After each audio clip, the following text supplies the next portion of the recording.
And hello everybody, welcome on back. More Yakuza. Had a very good tabletop session tonight. It's very good.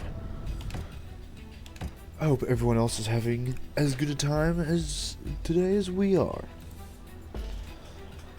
So, since the tabletop's done, we're going to start kicking stuff off. Might go a little bit later tonight, since for the most part we're going to have the house kind of alone. So that'll be nice.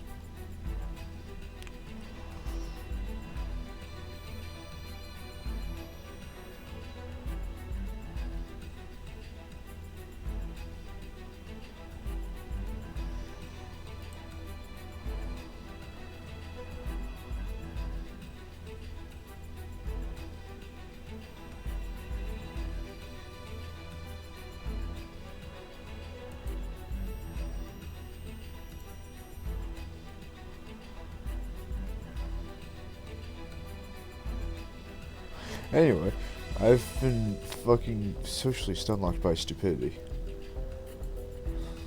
Anyway.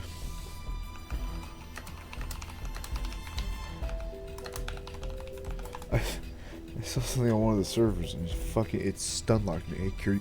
Oh god, there's too many things happening. So, yeah, one of the fucking things jump scares. I feel like a bear cry by this point. You will get no such thing.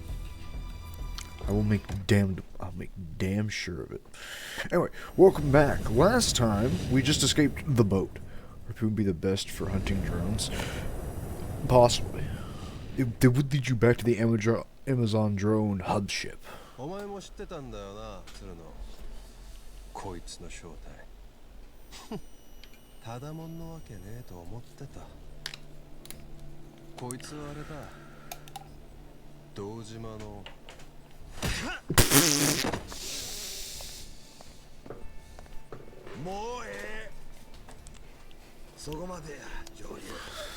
Someone was about to get to business.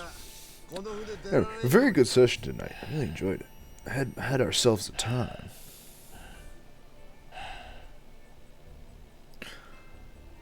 How the fuck?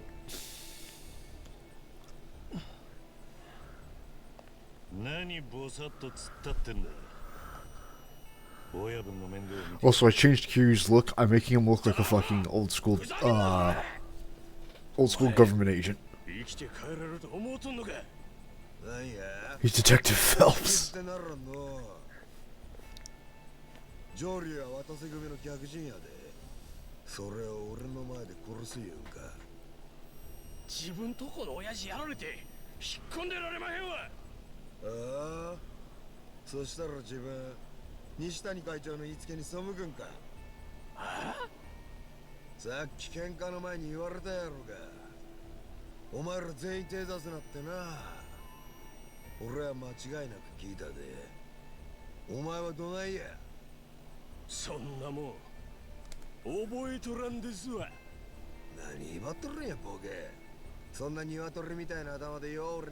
What the fuck is happening? Why are they talking about haircuts?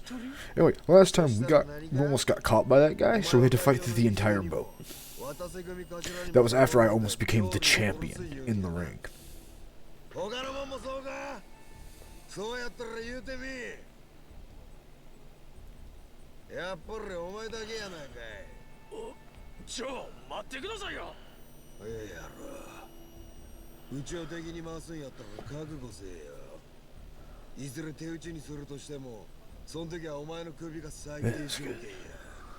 Yeah, we fucking destroyed. That was literally before we did the tabletop. We fought through this entire boat. Became the champ. And we bought the snaz new outfit. Also got the tiger drop. I made fucking sure to buy the tiger drop. Did it a couple times. Still getting used to it.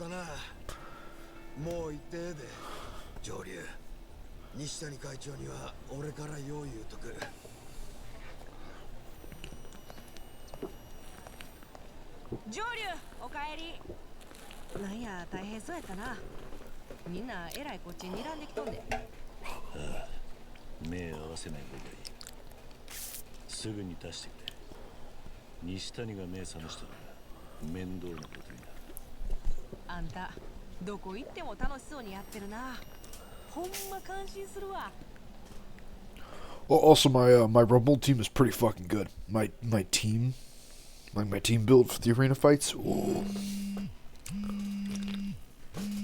Got dude with a fucking cannon. If he survives long enough, he just blows up the final boss.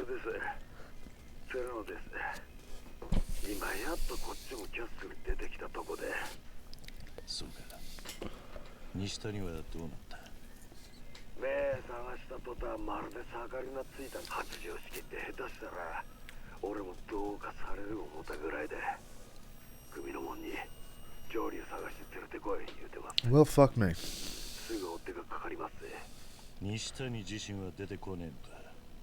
今の擬人会は他に島を持たん新しい形の組です。あの人を船から降ろすにはどうしたらええもんなら蒼天堀で会えるか。それとできるだけ金をかき集めて持ってきてくれ。 Money, Kiryu, you dog. Are we gonna bribe the Yakuza? できるだけと言いますと500億とは言わねえよ。お前が一人で持ち歩ける程度でいい。明日までにご用意します。どちらへお持ちすれば。そうだな、毘沙門橋でいい。説明はそこです。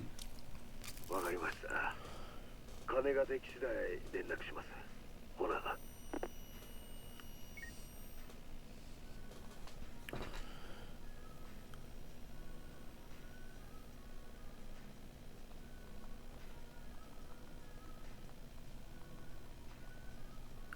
Oh, fuck. I was sitting here waiting for him to go to the next thing. Like, alright, Kiryu, that's cool.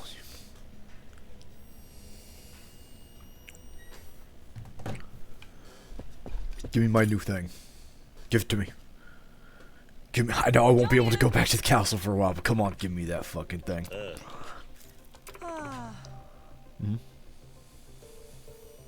Nani boy?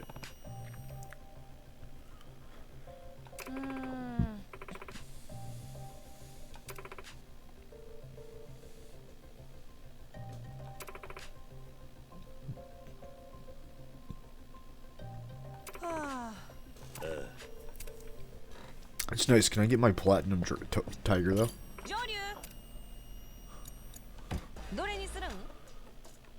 Fuck! Sorry, I need to get it to level 20. Well, shit. We need more points, chat. I need points so I can buy. Oh, The only thing I need this. Because I've now got an unstoppable like set of gear. If I wear all of it, I think Kiryu would functionally become an immortal. I'm not playing shogi.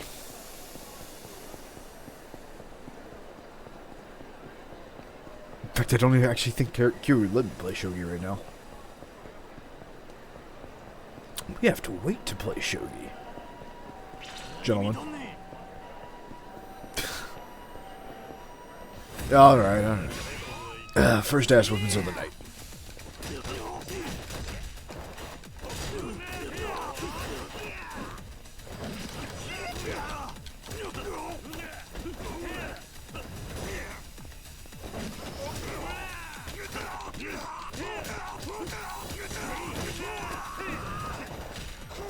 Come on, there will be time for shogi later. No shogi right now. There's time for shogi dress. The professor once said there's a time and place for shogi. Now is not that time.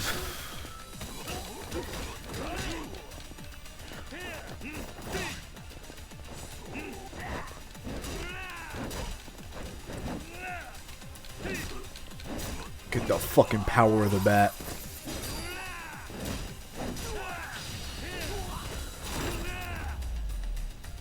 I really need to revise that concert list. I'm kind of doubting how I set it up. So I'm gonna be doing all tonight, like after stream.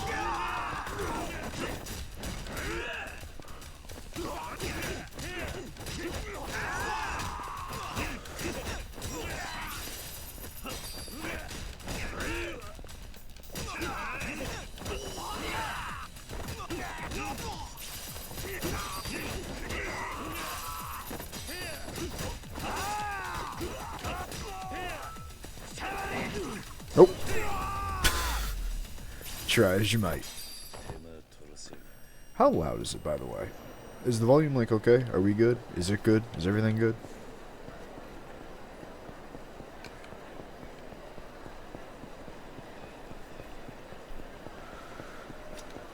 I think so. Okay, cool. You could hear us during that fight. So hard to adjust for this game. Because either really I need to turn it up, or there's one effect and it's louder than God's revolver. I don't need to eat here again. I'm wasting money.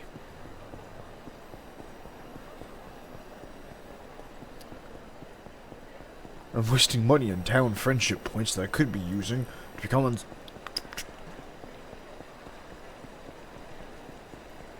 Oh yeah, to buy more gear. I need more gear.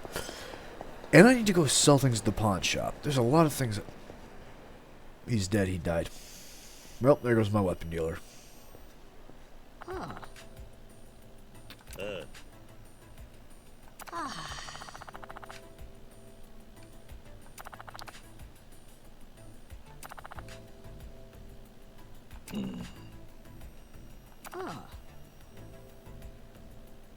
No.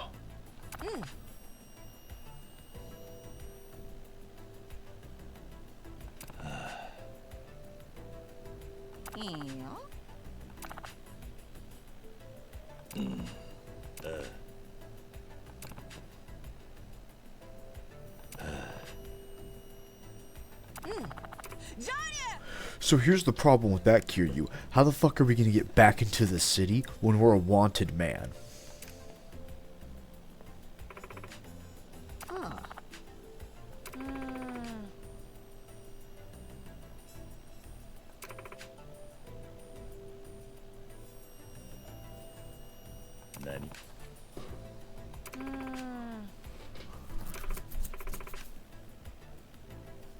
Yeah.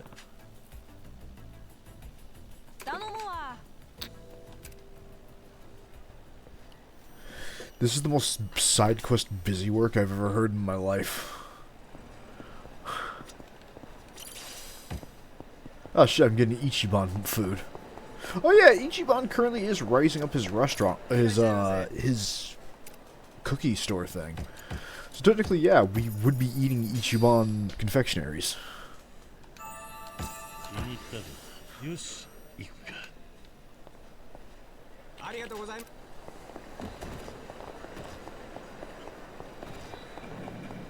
There's no time for shogi chat, but you know what there is time for? You know what there is time for? Ah,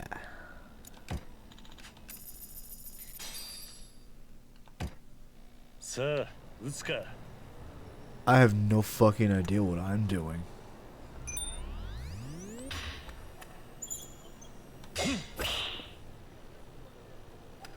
I did it. Sure.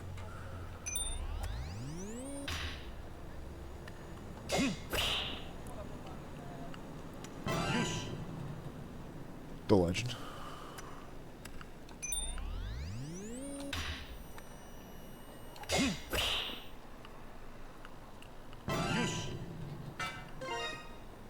Oh, fuck off. Okay.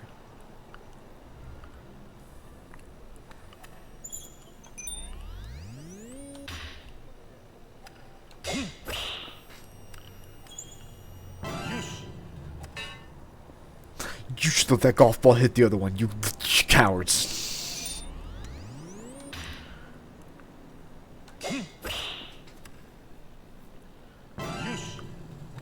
Cowards let it double shot.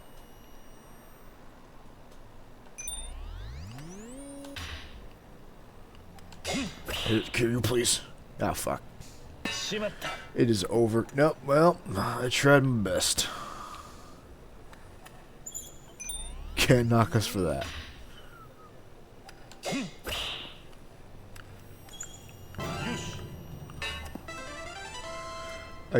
I did it.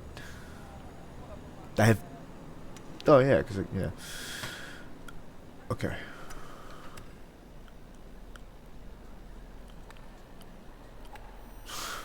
This is actually the way more helpful camera. What the fuck? Okay, right there.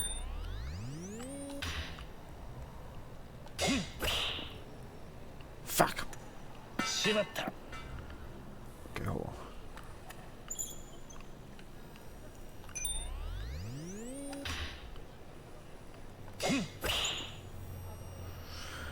It does not nearly go over as far as we think it does.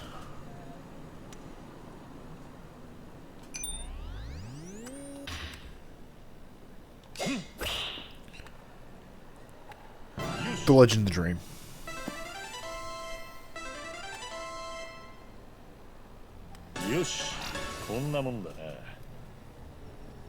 Not bad. I have no idea why I did any of this, but I got 400 points. I got 400 fucking golf bucks. What does that get?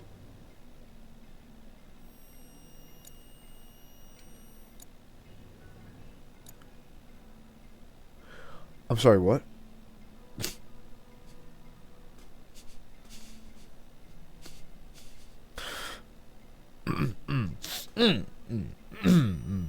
Oh yeah, Chet, did I mention I played darts at one point? I don't think anyone was here when we did it on stream, but we used a pencil as a dart. There's still more goofy ones. So I want both of these. We want both of these, so we're going to be playing golf for a second.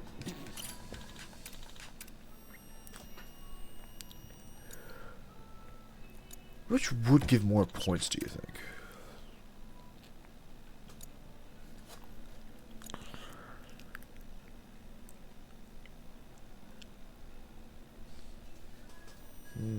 Oh, we can get a lot. Okay, hold on. Now that we have the camera angle, chat, I promise you I'm gonna... I said I was gonna do more golf, and people just went, nah, nah, bro, I can live my life. I'm good. There's a whole lot to do out in this world. It's not gonna be wasted here. I say we take out the edges.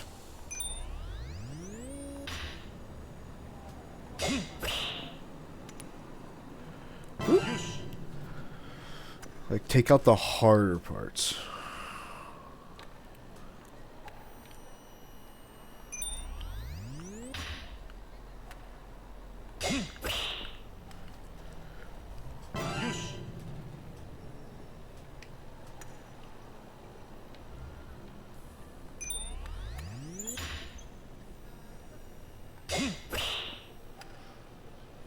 Whoop. Perfect. Fuck, you could have waited one more game. It'd have been fine.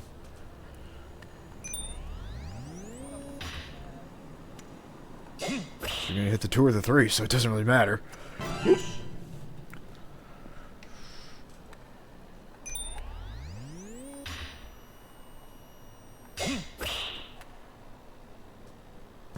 I didn't even mean to, but I'll take it.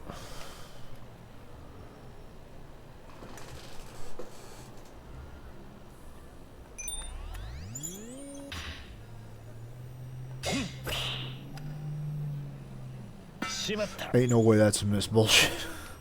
It's fine. We can get one miss. It's fine. It's fine. It's fine. It's fine. It's fine.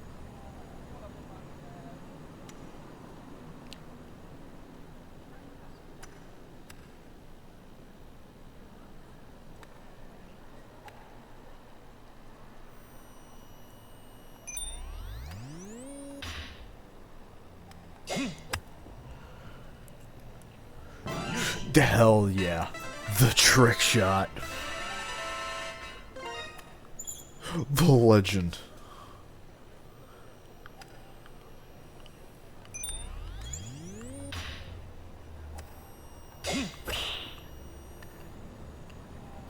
Fuck.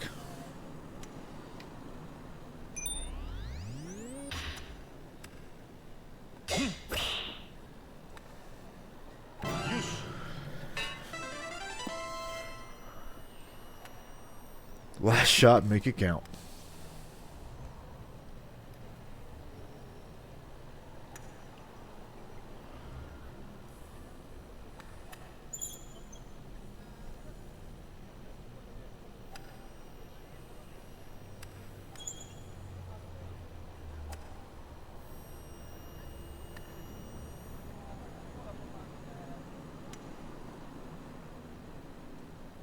Hold on, I'm trying to find the perfect spot. I'm trying to line up something.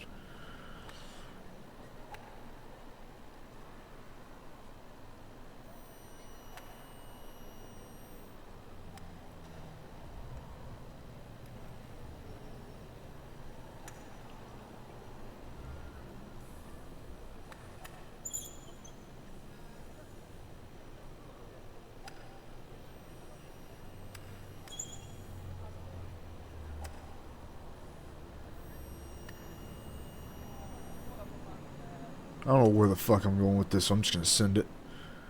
Right.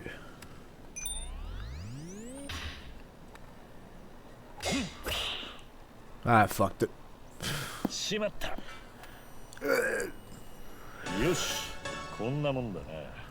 it or not, that middle one is a bit of a tricky guy.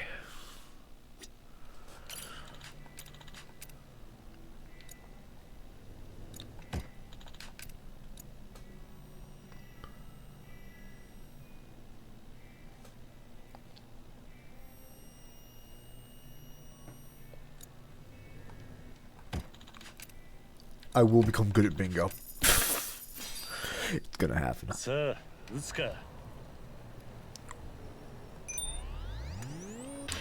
think we just hit 5. We just go. Turns out 5 is really hard.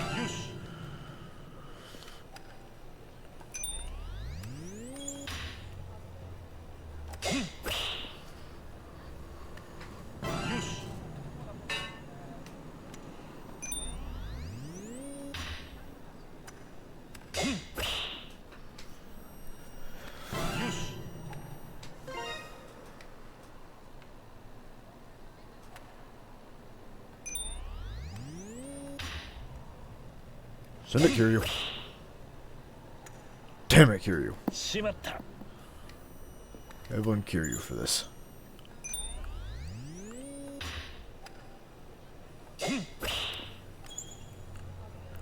Oop. Perfect. Exactly my plan.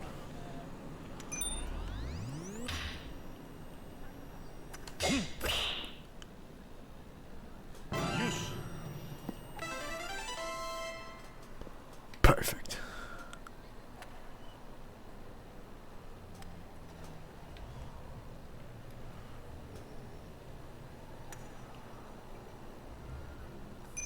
It's the really easy ones left.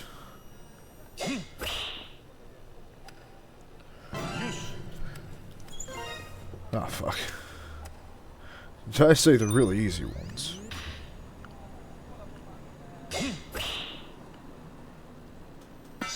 What I meant to say was complete bullshit.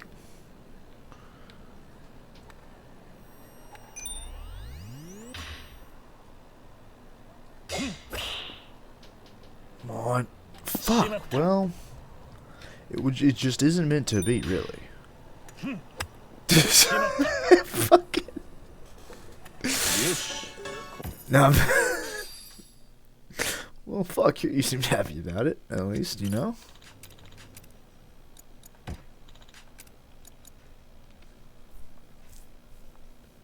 Are you playing golf? Okay, so there's 2 reasons for this, Ken. I can explain. Reason 1. Pocket circuit racing. Reason number 2. Fork that I can use in darts. It's not what I expect from Yakuza 0, bro. Oh, this isn't Yakuza 0. This isn't Yakuza. This is way later.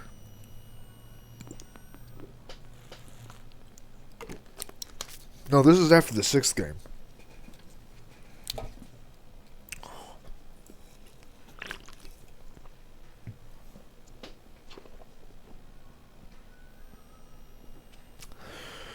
It won't matter. Okay, Ken, I'm gonna say something that's technically a spoiler, but it's not a spoiler. Kiryu faked his death. It doesn't. Now, you may think that's a spoiler. His death has been faked about 4 different times. Kiryu dies. Believe it or not, no, he doesn't. Yeah, this is after the 6th game.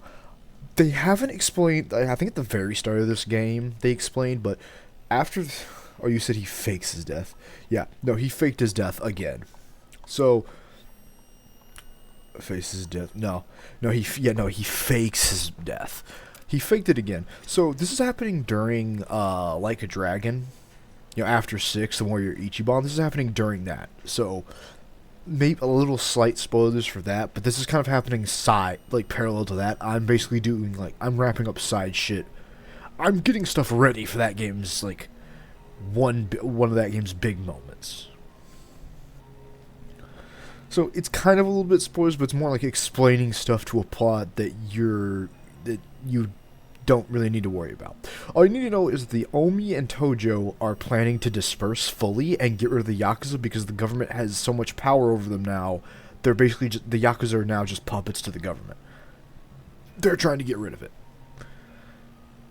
They've now recruited Kiryu, who faked his death after the 6th game because something he beat up another 400 politicians. He does that quite often.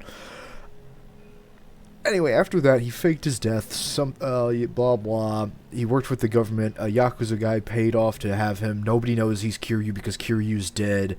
And Kiryu's now living as Joro, or Joru, or whatever the fuck. So, basically, I faked my death after punching one too many politicians. Again, that could be naming any number of games. Kiryu punches a lot of fucking politicians. Even in the game where it's just Yakuza characters playing historical Japanese figures in Ishin, even in that one, he kills another fucking politician. This man is violent. He's coming to America in infinite wealth. I feel fear. There's no more Japanese politicians. The man's gotta go international.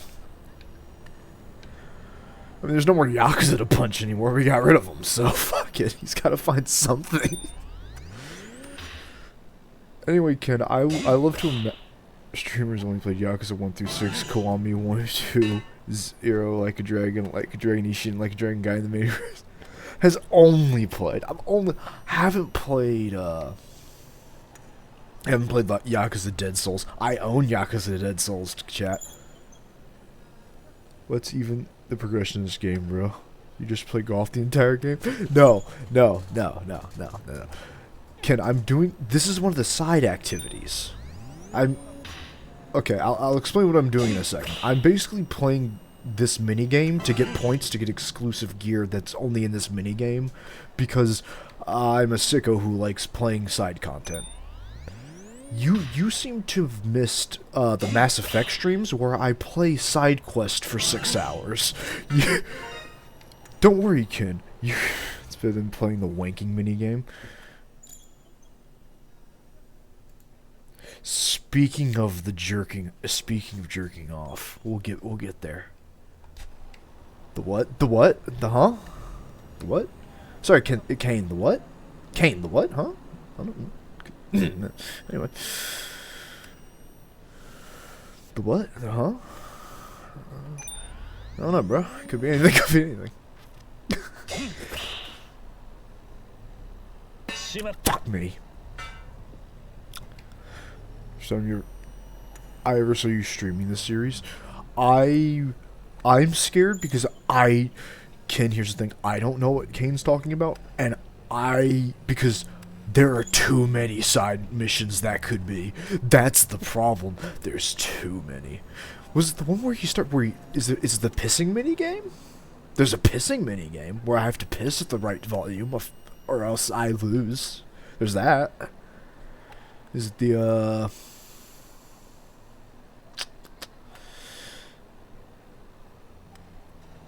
This is the one where I get a massage and if I fantasize too much, I pass out. Is that minigame? Which is the one where I'm a prostitution daimyo? Yeah, Trish coat. What is in here? Something to steal. It's a she. Tress is a she. Also, Tress will probably be joining a bit later. Watching her ideas. Kept watching jerk off videos for an hour and Yakuza 0. Actual mods using tissues and live the sort of thing out of my man in a diaper. I know, I remember this now. No, I remembered. Yeah, Mr. Libido. The guy who taught Majima. Here's the best thing. So, Ken, after you play Zero, play Kiwami. Because the Yakuza series is known for like reusing dances. Majima's gonna take a notebook out of someone from Zero's page. Oh, baby! Oh! He's coming at you.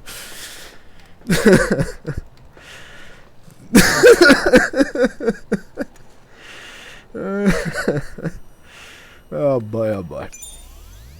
You're in for a time. Get that 4. Do I risk it for, like, to try and get it perfect, or just play it safe? I'm gonna play it safe for a second. Fuck! Fuck! That's not gonna be far enough! The legend? Could be.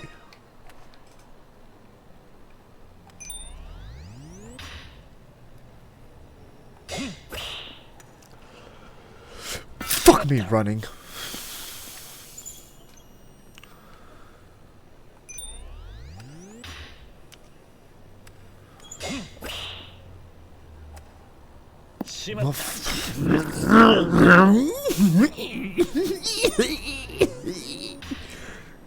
Look at look at poor Mr. Krabs.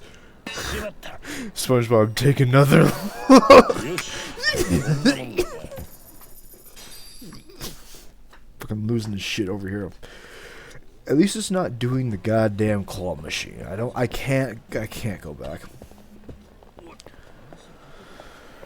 Alright. Alright, child. Let's go do the main quest. Directly after I summon an entire Amazon drone warehouse. Get 'em, boys.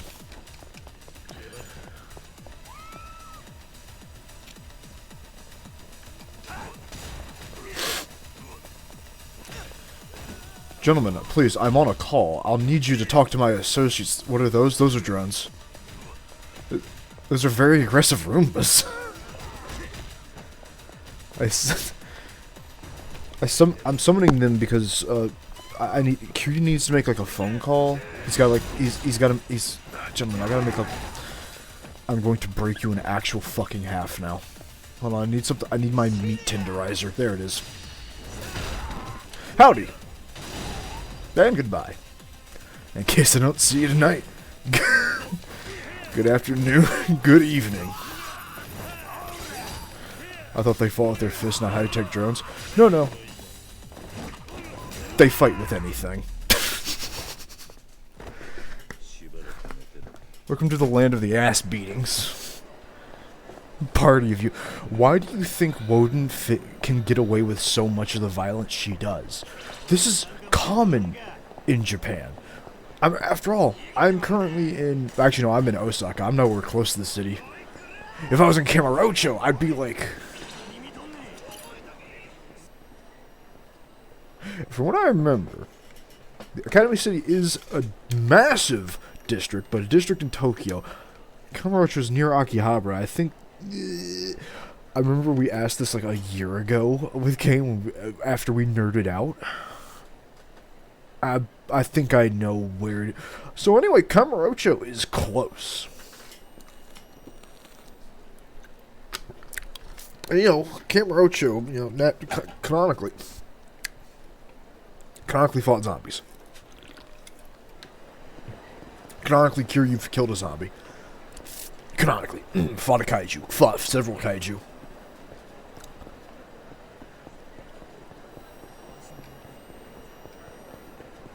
I almost forgot to do the most important thing.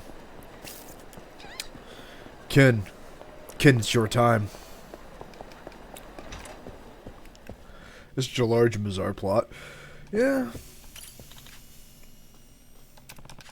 Done.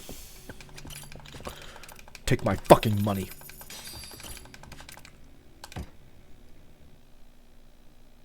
Everyone shut the fuck up, it's time.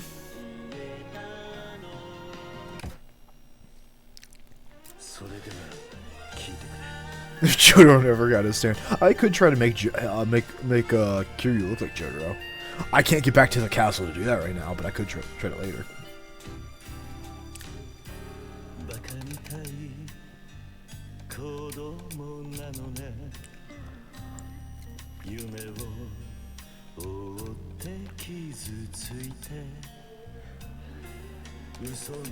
Also, I believe we said it before, but fun fact, chat: Kiryu's voice actor is actually in a Japanese rock band. So that's why he does all the karaoke. That's why he actually started singing his karaoke songs in the original games, because he's in a band.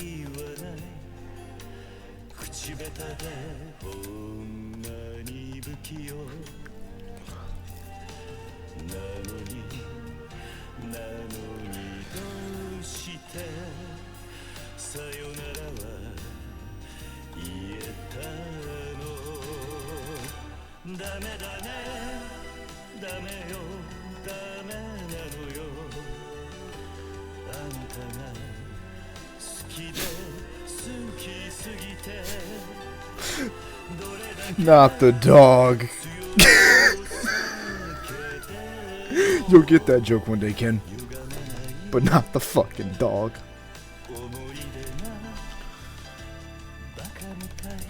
Oh, thank God. The legend. I've been playing that game.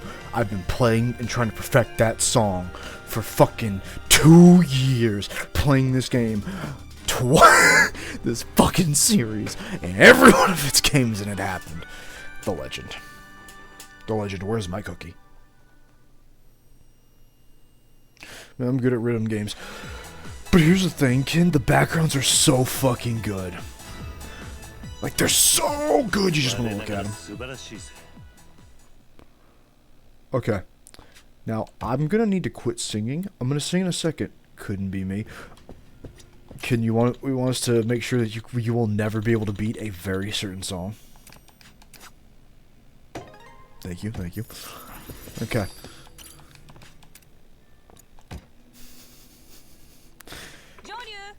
Hey, remember during the concert? I'm here now. Oh, yeah, no, Triss is always lurking, don't you worry. No, Triss, don't you talk about bills. So remember during the auditions and how I was trying to find a good song for Ken to rap to, alongside Woden?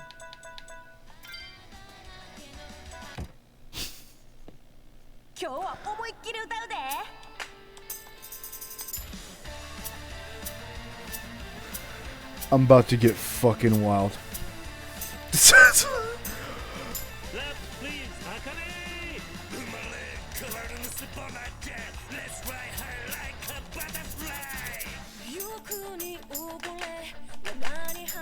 This is the only song I can think of.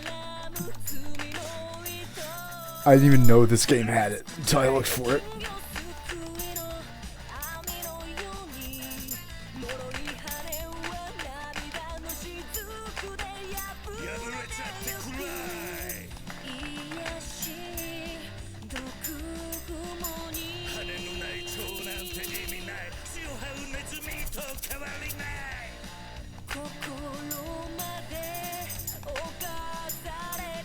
Focus, chat, please. Yes, I took stress.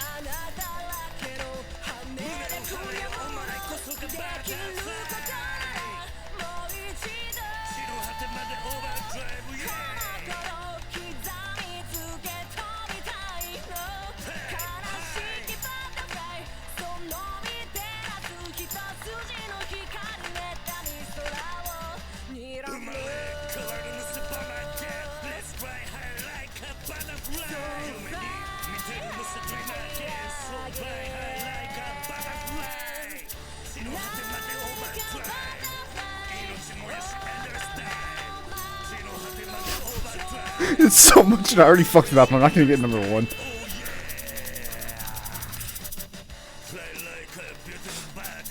I already fucked up. This is really the only fucking song I can think of, and I'm just I love it. It's gone. My 200 combo. I fucked it right at the end. I sold the bag. The issue is, I don't usually do the female songs, Ken, because if you don't do the hostess minigames, like if you don't build up a reputation with a hostess and go on a date, it's just a generic singer. Or if you don't do Haruka. So I've never really done the female songs, I've only done the male songs, so I'm not really used to doing like a casual backups. But that was the song they did for the concert. There is a full version, which I like a lot better, which I think I sent in the Discord, which also has the English lyrics of what everything's being said is. That's the one song, and the whole time, during the auditions, I was like, man, if they get to that concert, I want Ken to have his normal lizard mask, but he has those cyber glasses Kiryu was wearing. That is he's just in a suit and everything, and he just comes in and starts rapping. That would be, it's taken completely seriously because that song actually has a pretty good message, at least for like Woden. It's pretty simple. I went symbolism. That's all I went for. Technically, it's Woden, but like kind of more of a big break, like. Kind of leaping for it's hard to explain because I'm shit at emotions, but something. I think it came in Yakuza 5, so I could literally just say something dreams, chasing your dreams, breaking out of your shell, getting your own wings, fly perfect wings, something, get out there. I can't remember which game it is because all of the songs relate to the message of it. I can taste. I think it's 5, which is my favorite. I think it's 5. No, it's Like a Dragon. I know it's Like a Dragon because I know I played it only once because in that game you have 2 female RPG teammates. The first time ever in Yakuza where you have main female characters you can play as. Like a Dragon. The one with Ichiban.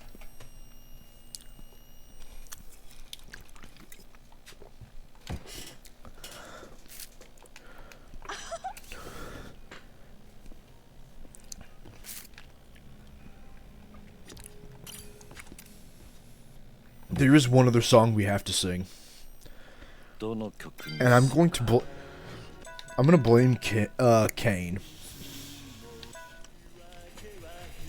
Someone make sure Kane can't escape. Someone lock the door. Bakamete, no.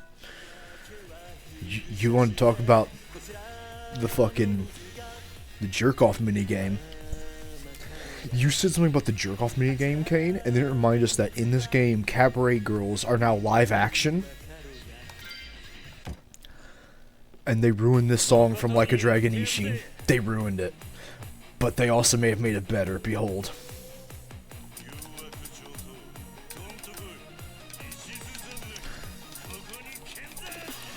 Fear.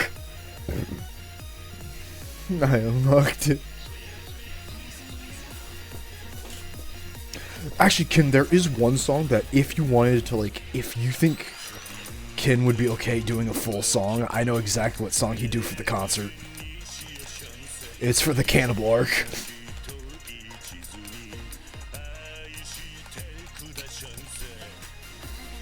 It's called Hell Stew, which, so in Japanese lore, demons eat sinners, and that whole song is basically a bunch of demons condemning, it's all about like a bunch of almost vigilante demons going out to devour people. So naturally, for the Cannibal arc. Anyway, it's about to get weird. It's weird. Make it stop.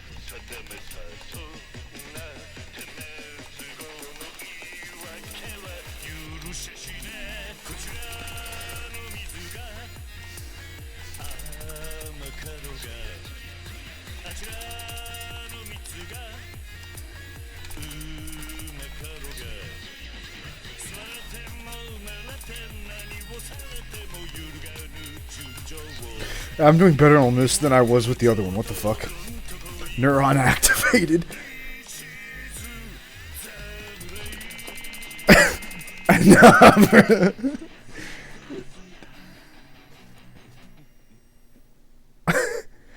Now, in Like a Dragon Ishin, nullifies all their sound. I think technically.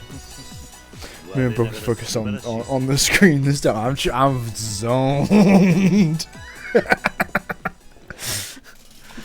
What else do we want to hear?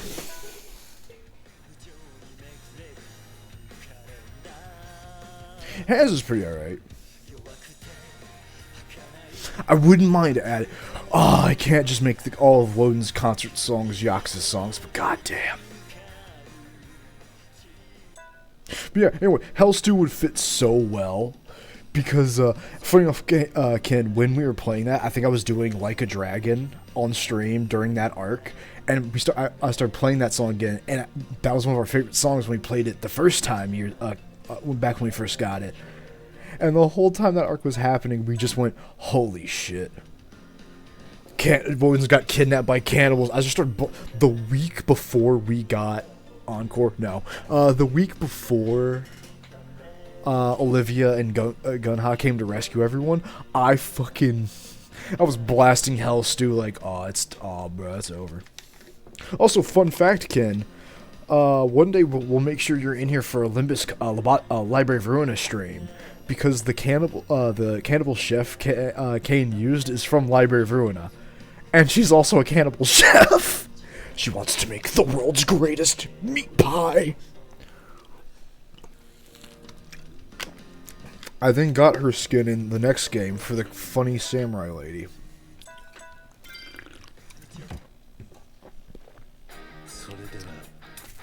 Hand pie, but yes. She needed to make pie! Woden was trying to make the world's most fantastic meatball guy. Pierre was trying to make the world's most fantastic meatball out of guys. That arc definitely traumatized everyone. No, Woden was actually pretty okay with it. The only thing that traumatized her was thinking Gary died. And then after she realized he didn't, she was like, cool, so now I have to kill myself more. And now that Vestra's nearly gotten herself killed, she's like, man, maybe I shouldn't do that. It turns out people may actually be affected when I kill myself. Bro, what? What? Self-sacrifice bad?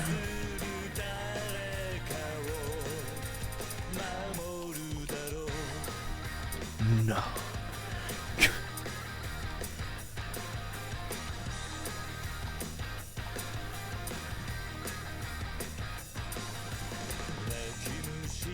I wish I could tell you the lore behind this one. I think this one's really sad, though. This one's in 6. This is my favorite one from 6, but it's pretty good.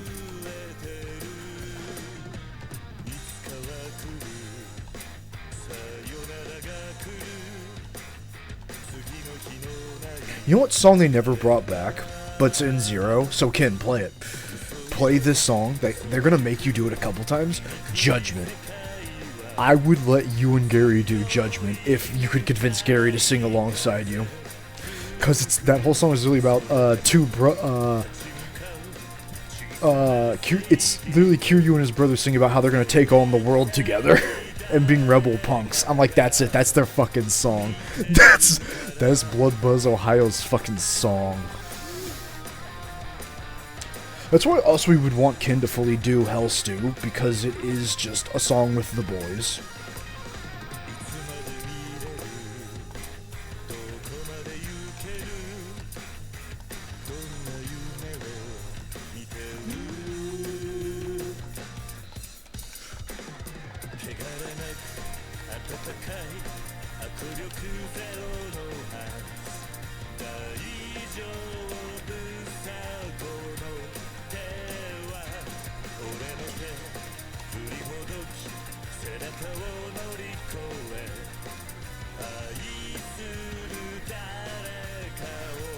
Yeah, stupid baby, that's Kiryu's grandson.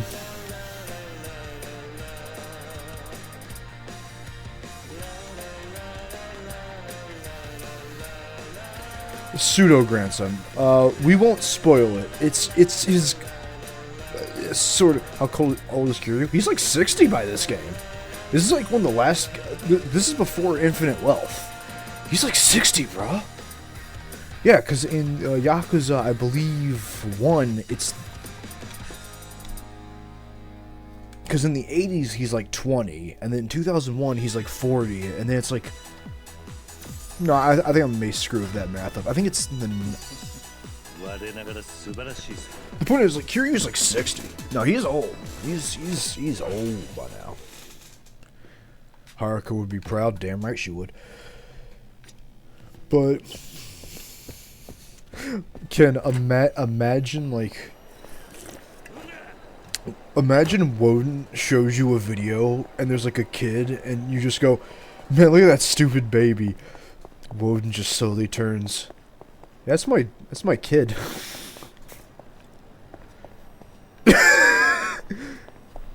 Gary just sees in his mask, just as a HUD, objective survive. Oh. I've made a severe, continuous lapse in my judgment.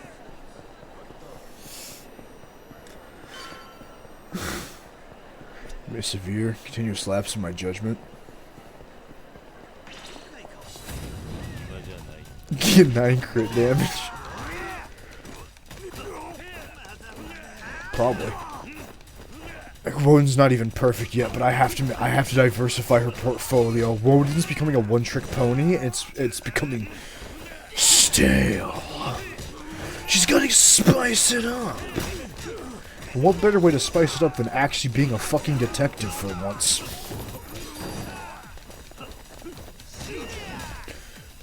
What better way to spice it up than actually growing as an individual? What the fuck? Nah, it couldn't be her. Imagine, or as nurse for a side story, do not give Kane ideas like this, because he will do them, and I will have to comply. You will comply. I would actually spend points on Medicaid just so Woden doesn't fuck it up. Jim did give Gary a range boost for his suit. I mean, Ken, to be honest, I genuinely just want to make Woden a level 5, and then I want to start leveling up to other skills. Because I don't know if we're going to go to October or stop to September. It feels like we're going to stop September, which is a shame, because I was ready for October. October's where the wacky bullshit happens. That's where shit gets unhinged. And I need past October. I need it. I need Woden to be authorized to fight the Russian fucking military. I need it. So you fuck everything up on a side job, yet somehow pass it. That's Woden's life, actually. Now, I'm going to say something that's going to get Woden killed. But Woden has so far dodged the Grim Reaper like he's trying to make her pay her taxes. First time she got hit by the motorcycle, didn't kill her, just almost did. Got shot in the head, brought her down to enough damage where it sent her to a coma. Second time she got crit damage, got crippled in the leg. Gary did everything. Got killed by the spider suit. Nah, non-lethal. I think I actually got comatose another time. I have died. And then you have Gary, on the other hand, who has died twice. I haven't cheated. I've just kept getting I keep getting comatose before someone can finish me off. Woden keeps fucking almost dying, and she keeps not learning her goddamn lesson. She's learned her lesson because she's starting to realize maybe Gary's mortal. And if Gary dies, then I'm fucked, because I'm relying on Gary to save me. No. It's like, she was the story like 5 years. Oh, I don't think it's already about to end. No. Ken, think about this. we started this campaign 2 years ago. It's been 2 months, and we now have another full month or 2 ahead of us. I think we have 2 more months ahead of us. 2 years ago? 2 years ago, and we have 2 more, and that was 2 months ago. In-game. It's... Buckle... Actually, that may have been 3 months. Buckle up, fuckers. We're nearly 50% through. Yes! Yes! I was so scared September was going to be the end. We're going past Ihase, baby. We're getting the wacky shit. Yes! There's no way. Oh, no, don't check the first message, because that was also used for Kane's, 2 one-shots in the villain arc. Check specifically when you sent a message in there, Ken. Specifically when you sent it, because that was the start of this campaign. That will be you. 50% through. Bro, fuck yeah. Because that means Woden's gonna definitely be able to flex for a bit. February 2003. Okay, so not 2 years ago. We're getting very close, though. It's getting close. It's getting close. Funny enough, I think October in-game is going to start when October in real life starts, so I wouldn't mind, like, a semi-Halloween thing to start off October. I think it'd be fun. Maybe have, like, all the characters from all the, like... Maybe not all of the one-shots. God, no. But, like, yeah, come on, a little bit with the Black Sheep, Kane. Come on, a little bit.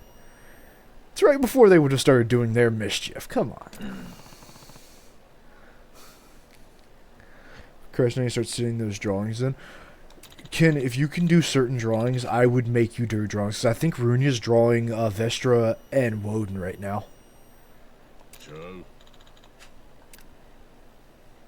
Vestra's drawing Woden, and once she's done, I'm going to commission a fuckload of art. I'm getting some Woden art out there.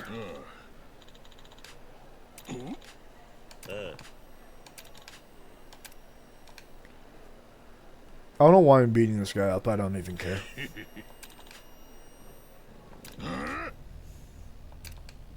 Who the fuck are you? Oh my god, he's got drones.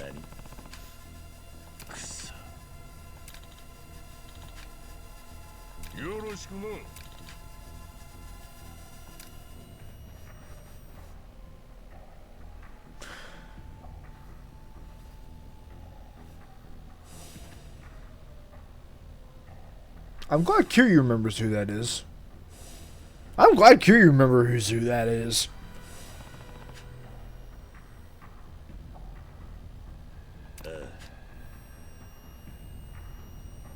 Welfare scheme? Bro, I take down so many schemes in these games. They're all kind of like a weird mush at this point.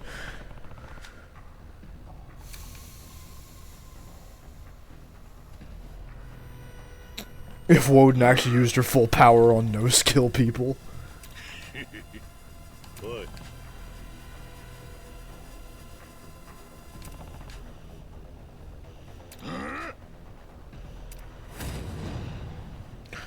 Wouldn't drones be hilariously ineffective in a fight? I don't know, Ken. Would you want... How heavy are drones? How heavy are drones? Are they like like 4 or 5 pounds, maybe? I mean, not that heavy, but like 4 or 5 pounds.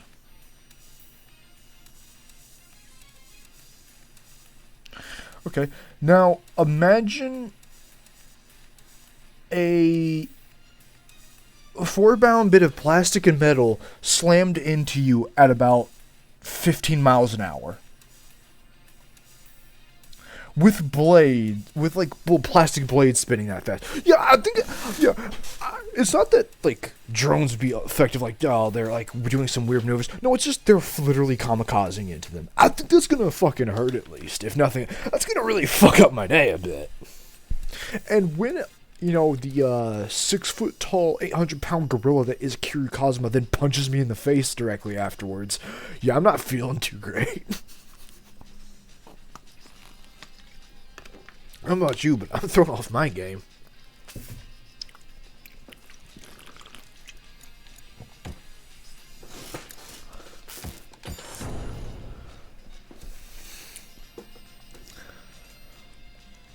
Yeah, Ken, it's like when it's like your pipe in combat. It's like isn't your pipe like isn't just continuously using a metal pipe in combat hilariously ineffective? It's like, yeah.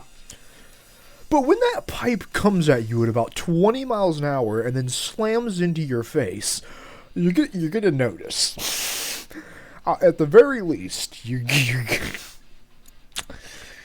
gonna make you a bit upset.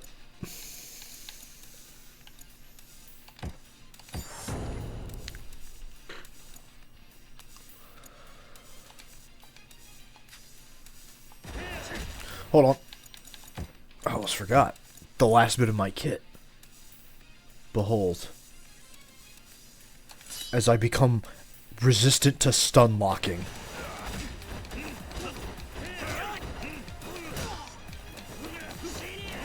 You know, I wish I hadn't made Athela momentum break. I should have made her point. I should have made her point. I should have made Emily's mom normal telekinesis. Oh fuck! He got the drones. I should have made Emily's mom normal telekinesis and Emily point rush. I didn't even look at like the extra abilities because I didn't even realize they were technically something. Oh, I feel so stupid. It happens every time I get into a new system. I fuck up the first time, and then my second character's like the Doomslayer out here. That's the actual good character. Should have made her point.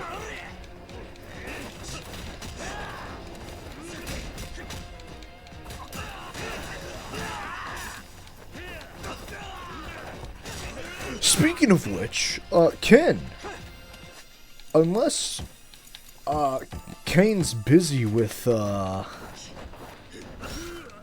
event that shall not be named unless I have to hear about it for the next 6 years of my life.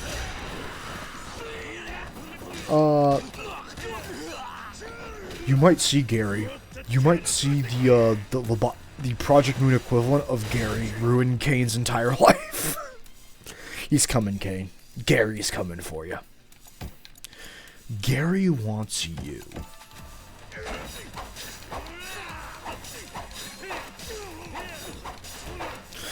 Yeah. So from how platonically, he wants you platonically. So from what I've been told and from what I've read, Kane, I don't know if you've read it, but the claws, that's just Gary. Hypersonic death. So imagine the Flash, but he actually does want to A-train you, and he's been specifically trained to A-train you, and he can regenerate after A-training you, and all of your friends are now fucking tomato sauce.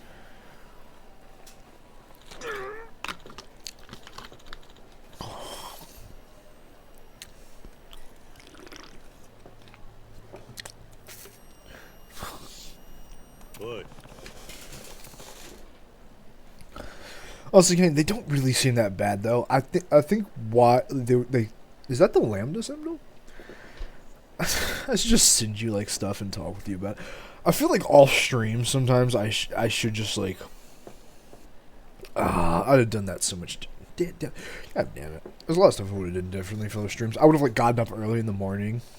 It's been and like before work just hung out and like watched what was happening.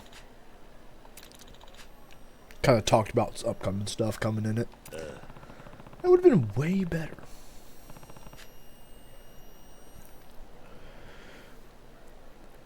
I have been having a lot of fun though with those Loudon Core streams.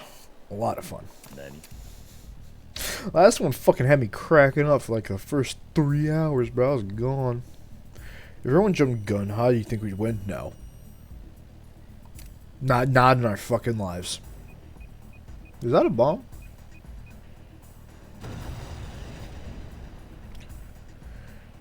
He doesn't really seem that hard to fight. Okay, so at one point, okay, I'm gonna try and make this as non-spoiler heavy as possible. So at one point, Ken, one of the level 5s basically became God or like an angel or something. Gunha held his own by just being Woden and saying, "Fuck it, my man. I'm gonna head first jump my dumbass right in there." And then his power just went, but then that worked.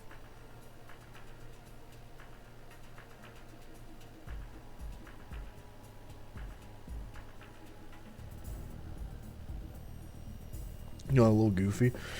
But I don't even think anyone knows what his, like, Esper power is. His Esper power is yes.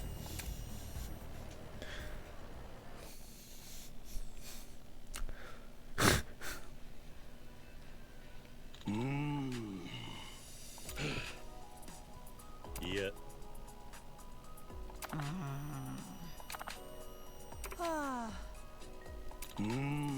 No, his orcs from Warhammer logic. No, I was really thinking that. Gun has literally the orcs. If he believes it's possible, it just straight fucking happens. At least from their universe. Kind of, Kane. Kind of. We're making our own... From how I understand it, from how it's always been explained in the show, because I've watched it a few times, and from reading Kane's explanations, it's... Imagine we're making our sort of own pocket reality around us. But the more powerful we get in our belief of that pocket reality, the more that pocket reality starts going, no, but the real reality has to deal with your bullshit. It's kind of, essentially Espers are orcs from Warhammer. Woden, like, remember the metal Lego thing? If you, it's almost a sort of, it's not... I don't think I'm going to explain it right, but I think this is sort of the layman's version. If you believe those Legos with your power are... if you believe hard enough that they're going to explode, then when somebody steps on them, they will explode. And I think of Mental Out for this, because one, Kane's neurons will activate, and then he'll explain the entire lore just to make sure I'm fucking correct in my statement. But it's kind of like how she mind controls with the remote control.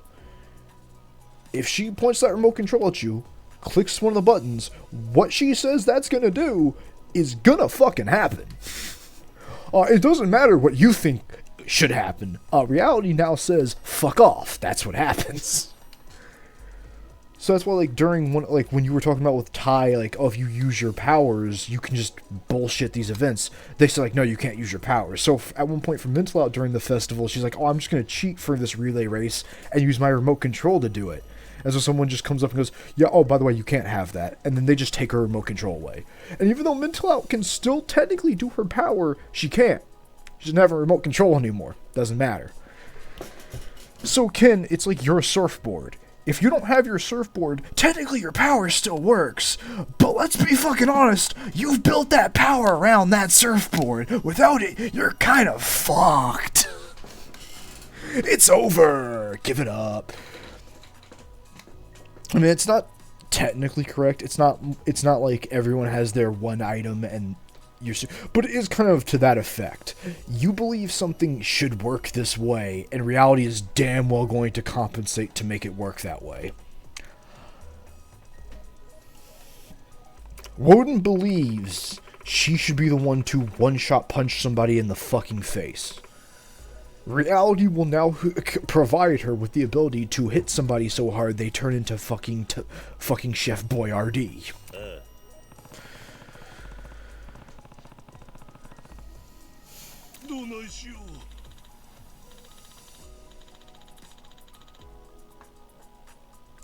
At least that's how we've always imagined Esper powers kind of work for the last couple years. Like, after watching the show again and reading, like, all the stuff for it, it does seem like it's more of you are making reality bend to your rules. You're like, it's like an SCP. There you go. You exist in this world. But no, not really an SCP. No, I think just if you say something is real, your reality bend to compensate, basically. Kind of, but not really. It's like, because we've kept saying orc logic, but there is one problem with saying it's just orc logic. Because orc logic is also, if all the orcs believe things that are red go faster, then anything that's red in the universe technically does actually go faster. But that's not how it works. But imagine orc powers on a much lesser scale. If you believe something hard enough, reality will bend to your belief. There you go. Actually, that's it. Yeah. Wants to punch someone really hard. Reality says, fuck it, we gotta make this work. And does the rampage description of putting more... Yeah. Yeah, essentially. Because her power... It's like a mix between our own lore that we came up with as a kid. Probably, once again, as people say, like... you get inspiration from stuff. I probably got very inspired by espers because in our series, that's how it works. The people's superpowers are just like your DNA and brain unlocking its full potential. So it's more like what espers are, is the reality compensating for what your belief is, but then science actually explaining how your mutation is allowing this reality break to happen. Technically this can't.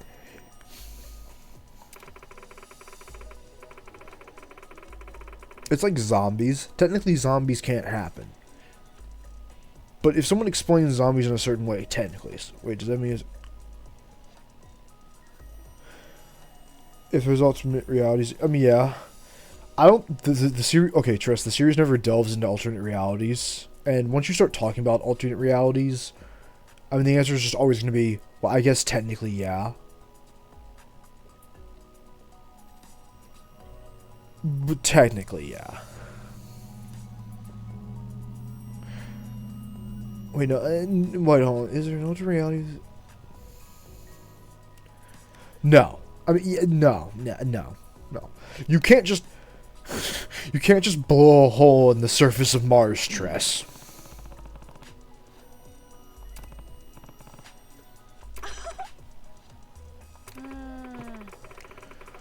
Can't just blow a hole in the surface of fucking Mars.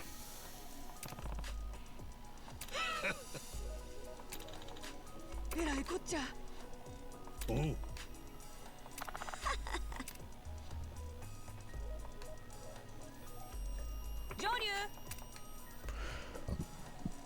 The entire world where the rules swap. I mean, if you want to be technical, Goza technically does it. Technically, Goza did that. But that's not canon. And he's technically not an Esper. But yeah. But no, in the show, I don't... No, wait. No, I don't think so. You'd have to ask Kane, but if Kane starts talking about the lore, then he outs himself as a nerd. So he's fucked, you see.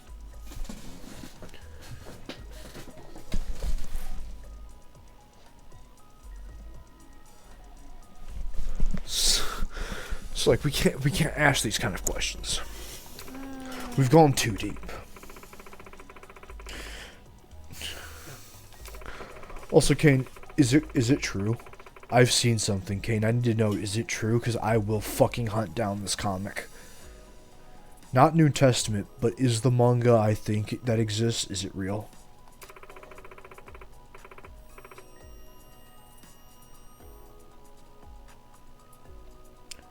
Is the comic for Best Girl real? Is the manga out there? Is Kane here? That's narrow-mindedness. He's been here the whole time, Kane.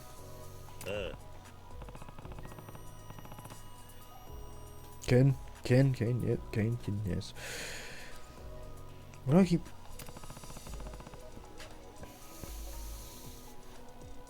Did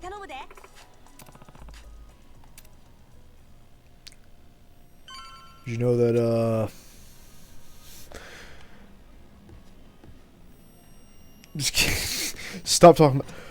Bruh!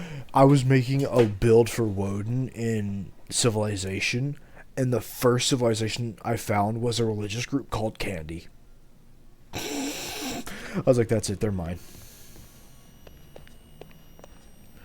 No, hold on. Let's not dogpile Kane in the chat. Let's hold on now. Let's hold on a second. Let's not overload anyone. Everyone's here to hang out and chill. Chill friend streams. I mean, if Kane wants to hear about the funny gold doubloons, whatever. But no, Kane is, I saw there was a Mental Out manga. Is that real? Is that real? Am I being punked? It is. Is it out?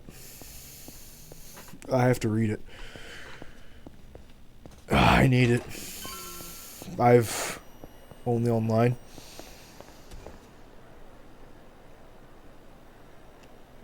I'll make you a deal, Kane. If you read Wonder Lab, I'll read the entire mental. I'll go to whatever site to read the Mental Out manga, and I'll even buy the peer thing for Mental Out, and then see if I can try to do a side quest for her to get her to do a favor for me. I will fucking involve her in the plot so hard. I will personally spend money to do the ruined Woden art of Mental Out, where she's in the fucking Greek outfit for Cersei. I'll do it. I'll spend real life money. I'm out there. I'm sick. I'll be honest, I was gonna do it anyway. Why'd I leave?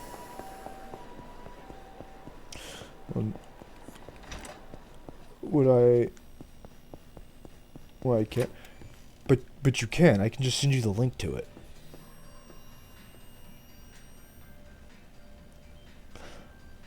Oh! Wait, no, can you not read it because it's New Testament? Well, fuck, then I can't read it either. Never mind. God damn it. Oh, fuck me. Oh, I thought you had read it. I thought it was like a light novel I hadn't read yet. God damn it. No official translation. Alright, then I won't read it either. Never mind.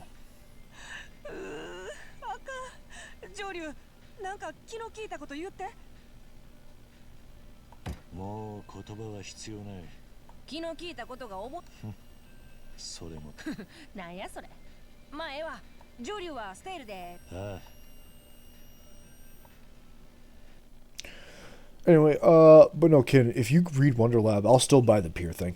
I forgot to buy it. I'm probably gonna go do that after, like, this stream when we switch over to Mystia's. Oh no, do I want to switch over to Mystia's? I might do something else. Just, I know we were gonna do Mystia's tonight, but I think I want to. I don't know. I'm kind of free to do really late night streams tonight before work tomorrow, so.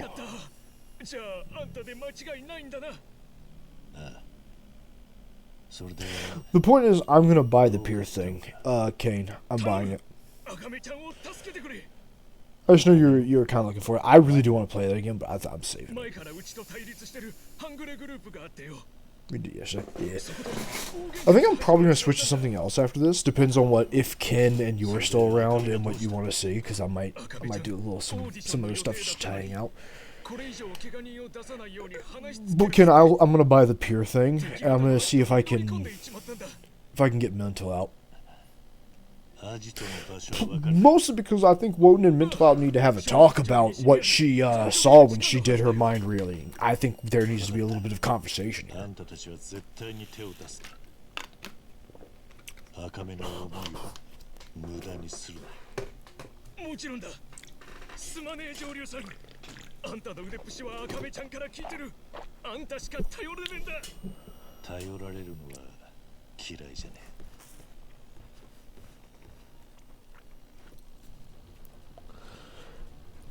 I'm not planning on trying to steal Mental Out for the fucking concert. Why would you say that?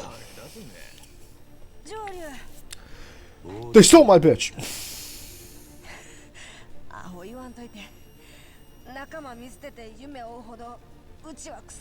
I have not been paying attention to the plot. I've been too busy looking at chat.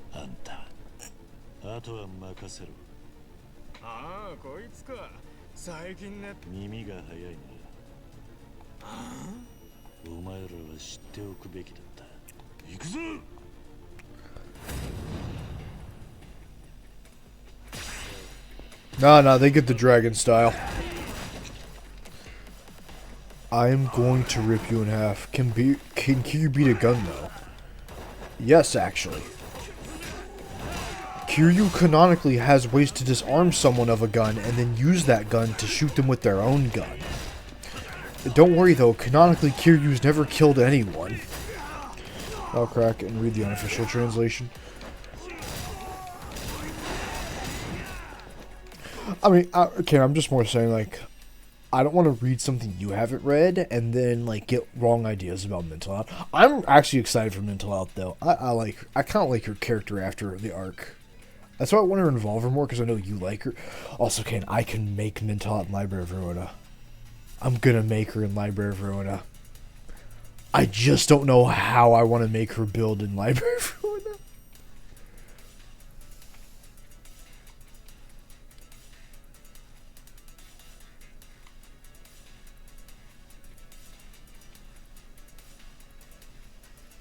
Also, Trust, I think I found out how to make Library of Ruina more fun for us.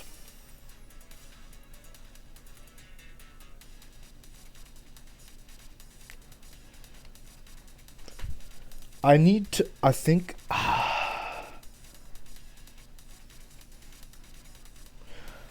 need to cheat, make one person the living tank wall with like 3 or 4 dice, and have them take attacks nobody else can do, and then make fun builds, and then play the game. So basically, because you know, Tress, it's gonna make the dice infinite. Have someone who has almost exclusively block skills. So that way, like, I think that would be way more fun. Like, if it's clearly bullshit, it's like, okay, I fight these guys and have to deal with their mechanics, but it's like, oh, he does his hyper move. But because RNG was fucking railing you this whole fight, like, I get... But, you know, still that person can technically be overwhelmed and still killed. Like, if everyone decides to jump them, then, like, I think that's how I should do it. Infinite passives. I think I know what it is. I think I'm probably going to take that. I think then I wouldn't cheat. If I could get infinite passives, I would play the game. I would do it in there. Ken.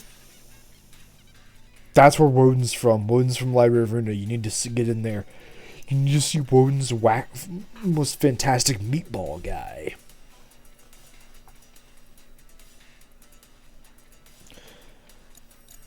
It's Woden's most fantastic meatball guy.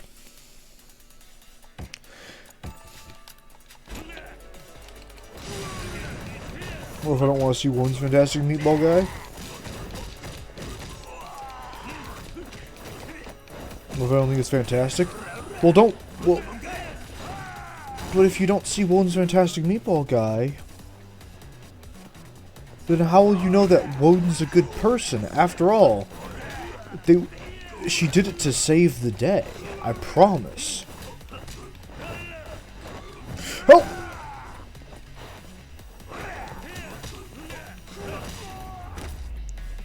People don't die in Love Train. Exactly!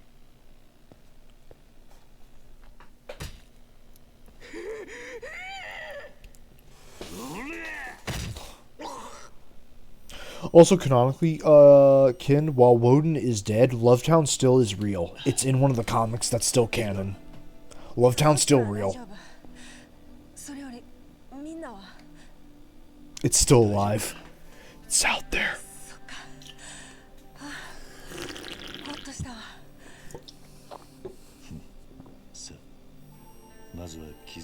No. Ken, you don't understand. You haven't seen Library of Ruina, but you'll understand one day. One day I'll make you understand. No, that train came back. No, that train came back.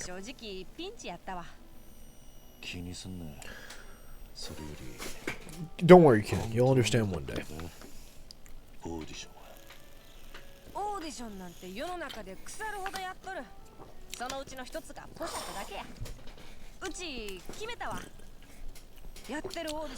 Essentially, Ken, the train wasn't malfunctioning. It traps you in a prison for like 1 billion years where you can't die. But in the normal world, it's like a few seconds. And then when you come through the other side, they kill you and reset your memory so you don't remember anything. Lovetown, though, broke the mold because it escaped the train before it got to transit. So essentially, they got there within 10 seconds, but imagine if every 100th of a second was 1 million years in real life.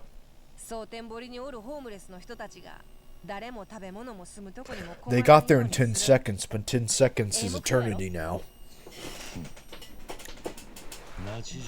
That's W Corp. So that's why, no, the train did get back. We fight the guys who actually, and they forget for lore after. Well, they forget because W Corp makes sure of it. It's a weird hybrid between T Corp and W Corp. But now we're talking about lore, and I think we've scared off somebody. Yep, Kane died. Don't feel bad, Ken. Ken usually passes out around this time. For him, it's like 12 or 1. But yep, Ken's gone. Or Kane's gone.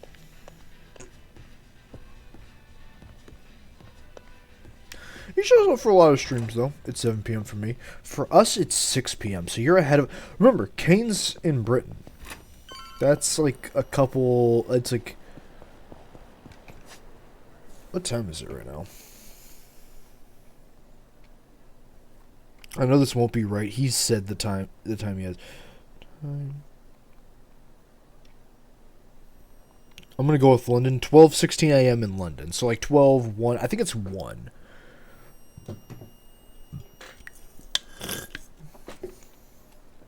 The super fast train, though. No, here's the thing, Ken. Of course you would take the super fast train. Because you don't remember the horrible million-year side effect things. If you knew what it does, though. Even funnier, Ken, in Limbus Company, everyone finds out what happens on the W Corp train, and everybody, like, they talk to a character who was on the train and left after they realized how bad, like, in the first couple, technically, weeks on the train, and nobody tells them that that's just what W Corp normally does. But technically, everyone on your group in Limbus Company knows, and they all say, nah, we're good. Would we do it? Yes. If we could explain to people that's how this works, yes.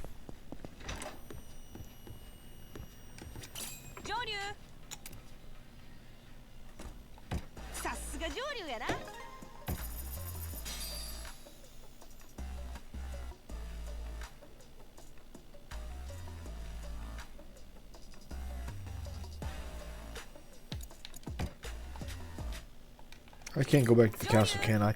God damn it! You bring yourself like over 10,000 years of suffering and forget after? Yeah.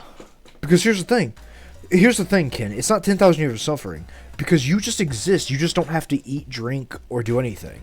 You can feel pain and like be turned to a meatball and still survive. You won't die no matter what happens. But the thing is, you also don't have to care about eating or drinking. They even talk about, Ken, one of the timelines the W Corp found was everyone in the train had resorted back to like medieval times. So it's not like you can't technically. I'm not saying it wouldn't be horrific, but if you knew what was coming and could try to prepare people.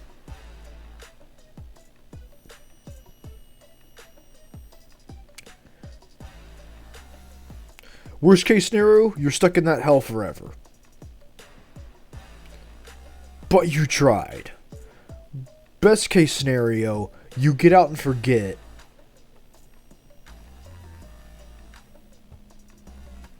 That's about it. That's so weird. But also, Ken, the premium package is for rich people. They just get put in stasis. They don't even. They just sleep through the 10 bajillion years. They don't even do anything. They are cryogenically frozen.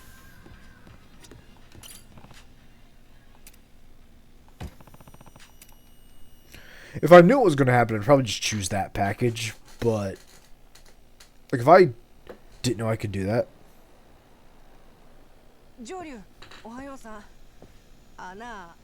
Time is money, Ken. Time is money.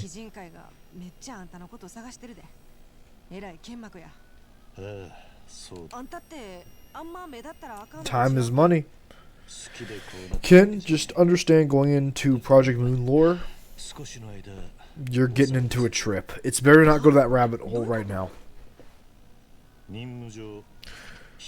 Imagine the city, Ken. But the city could just say, yeah, you can initiate time stop. You could initiate Zaworlda on a whim if you pay enough. That's the kind of universe you're dealing with, where that's only one part of the supercontinent city.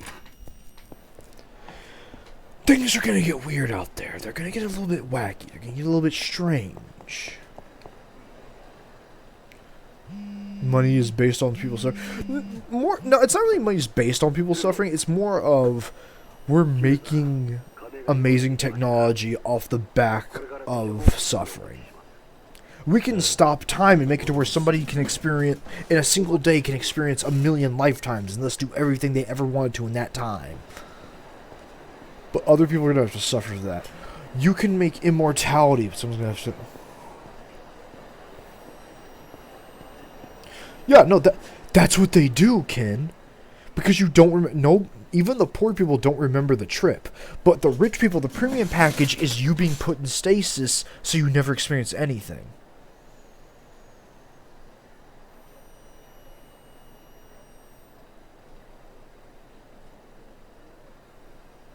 So that's... so Ken, when he says... or when she says you can have 52 hours in a day... If they just never put you into stasis and you see, then you'll still forget. They still wipe everyone's memories. It just is to make you wonder. I'm gonna be right back. You enjoy that, Ken. 1 second.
Boy. Oh, oh no.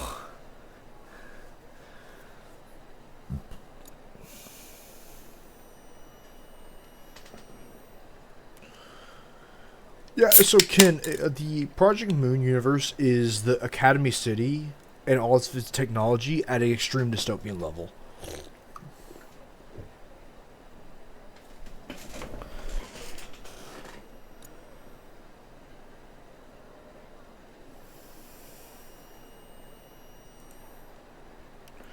Anyway, who wants to go back to the funny Kiryu game?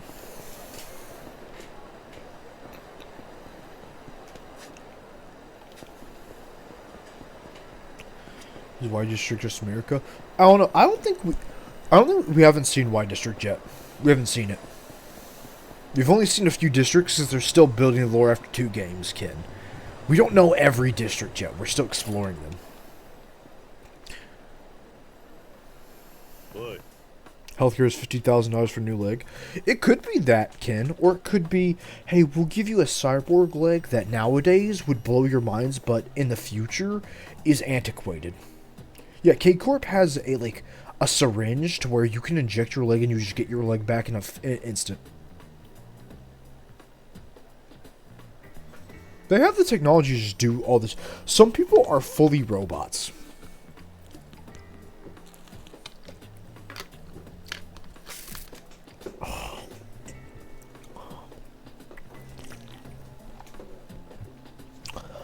It's actually cheaper to be a robot.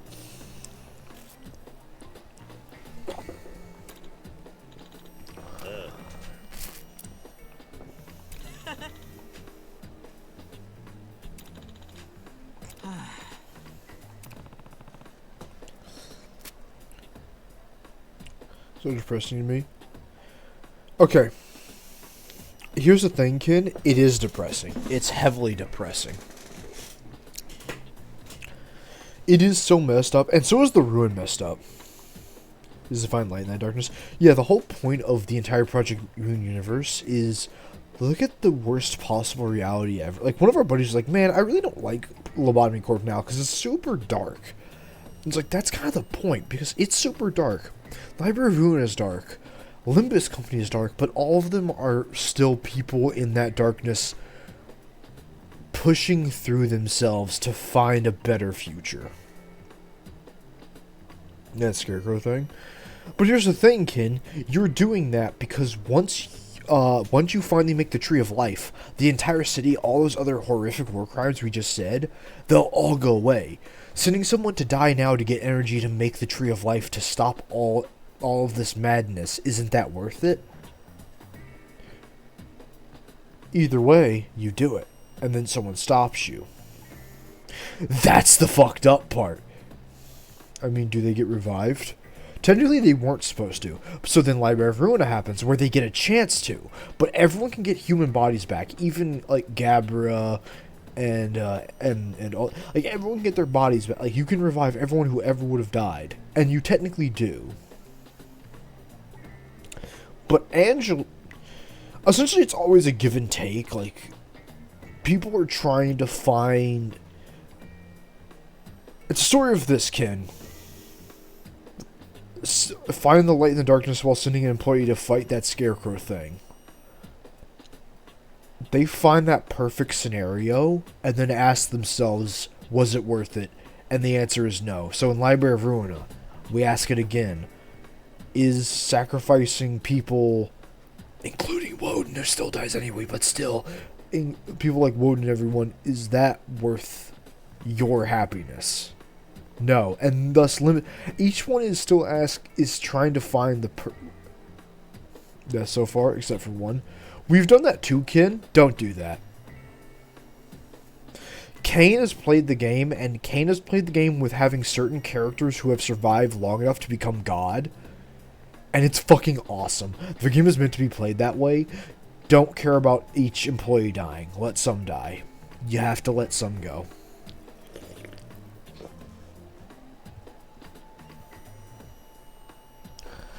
Let them go. That's the point of the game. It's also better for the story, Ken, if you let some die.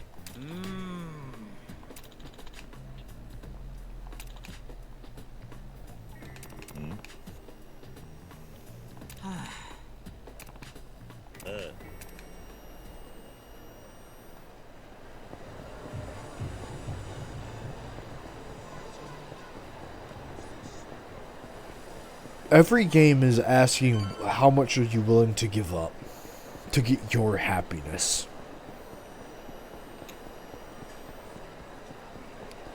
I forgot about the stuff too. No, who's glad? ご用意したのは3000万です。もうちょいカッコつけたかったんですが、キューバで集められるのはこんなもんや。これで足ります？十分だ。One of the wings? One of the companies? Yeah, the wings. Yeah, but here's the thing.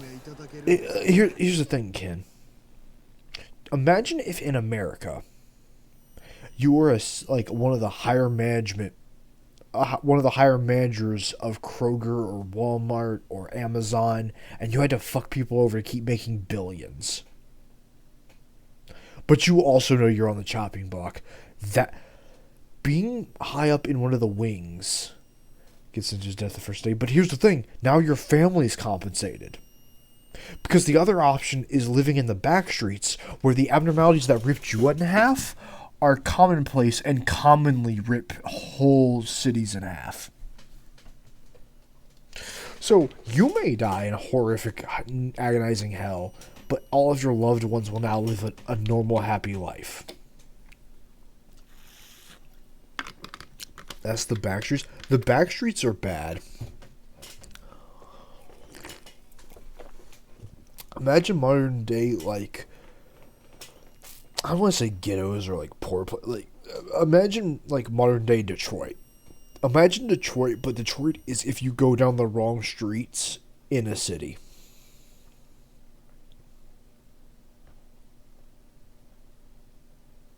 Here's the sweepers. There's the back streets and go.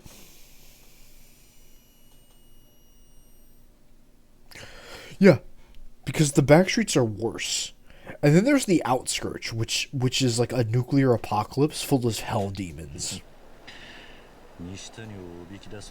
One of which is Santa Claus. Santa Claus is an unstoppable killing machine.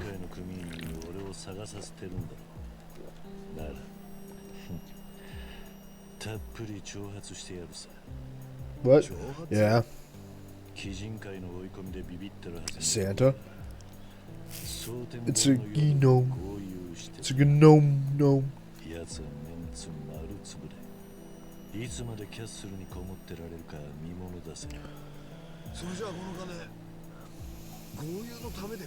Gnomes, no.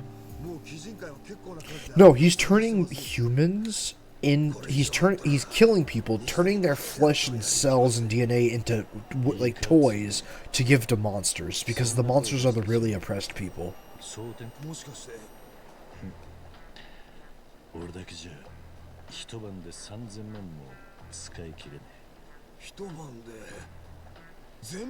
Good for them. Yeah, free gifts. True. They were gonna kill a little girl to do that.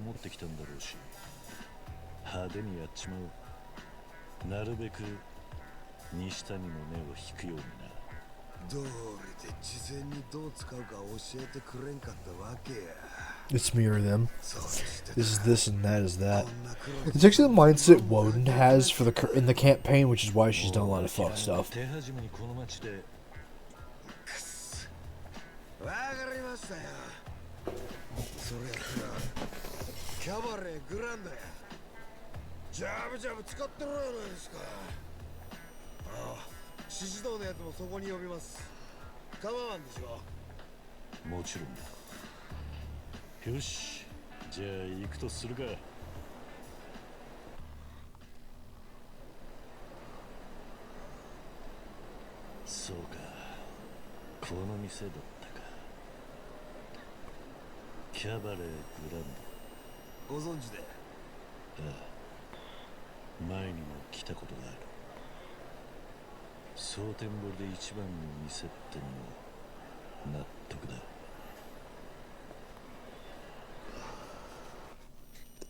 The outskirts is just apocalypse, but there's still people surviving out there.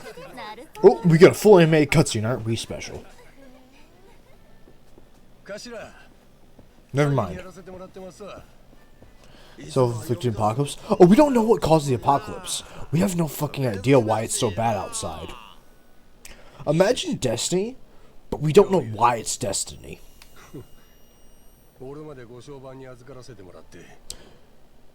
How do you survive the outskirts? Skill. So much reality benders? No, it's just people with skill. Yeah, essentially Fallout. The lone survivor is out there.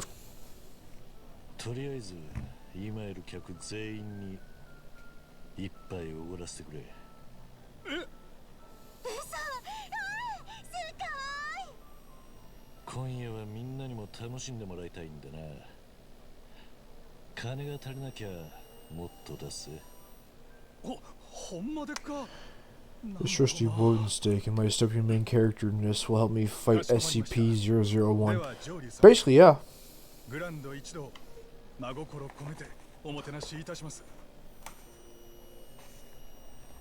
Oh, by the way, look, Bombing Corporation. Oh.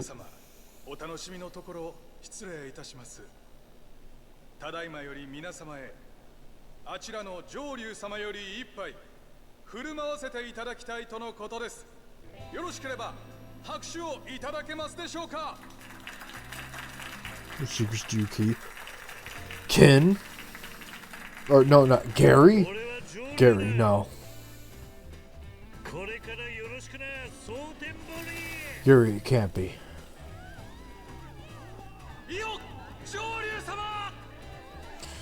I've got the boys, and Ken just went to bed, I think.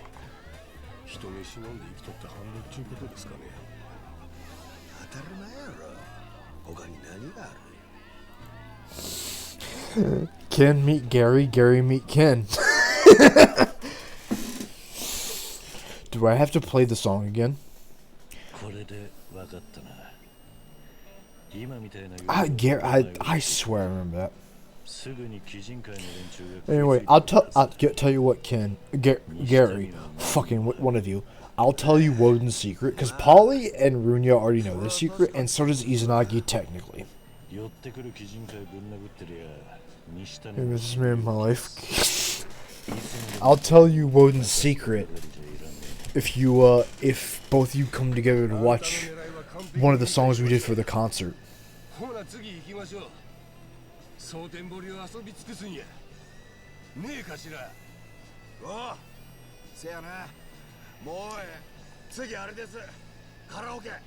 Karaoke, I'm in, motherfucker.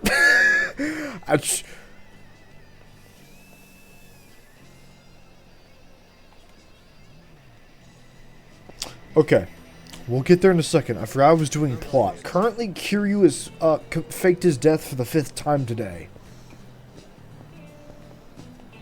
Continue the debauchery? God. He says about karaoke.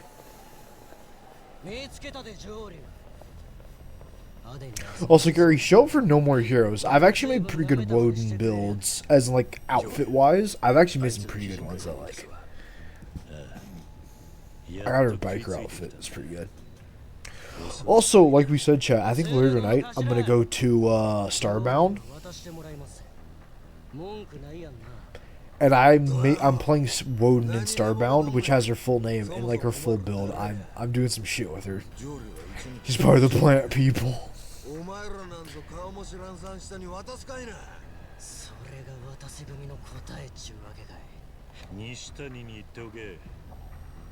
However, I will say, Gary, I don't know how, Gary, Ken this Sunday is going to have to fight Gary. Before figure on death, to sing karaoke. Step 3, profit. Ken, or Gary, Kane's going to have to fight Gary. There is a character in Project Moon who is just him. So it turns out, Gary, in Project Moon, there's these things known as the Claws, you know, that helped, Emily's mom? Yeah, her two bodyguards, they're called Claws. Essentially, they are so drugged up, they have regeneration, time slow abilities, and the ability to move like the Flash, A-train through 1,000 people, and then nuke everyone. Oh no, you won't be killing Ken. You'll be killing everyone in Kane's playthrough that he's finally come to know and love. You're gonna kill everyone Kane knows and loves for 5 different days.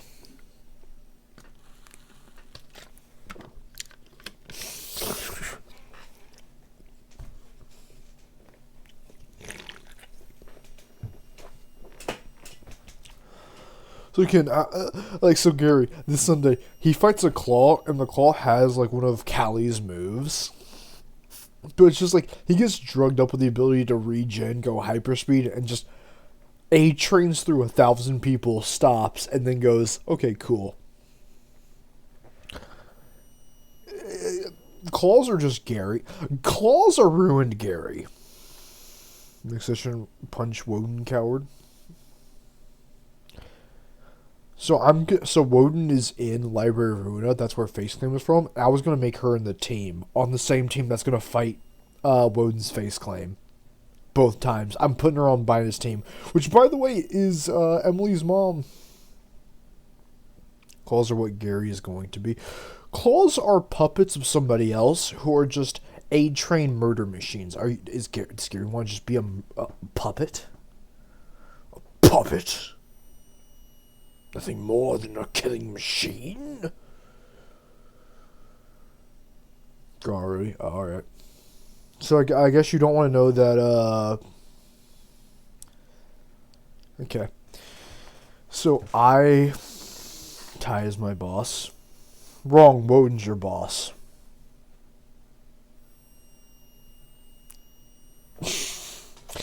Eurycles, my boy. Come here.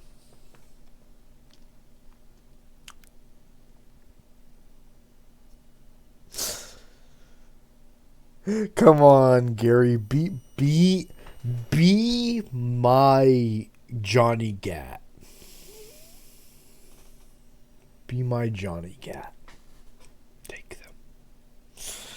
Anyway, so Woden's from the future.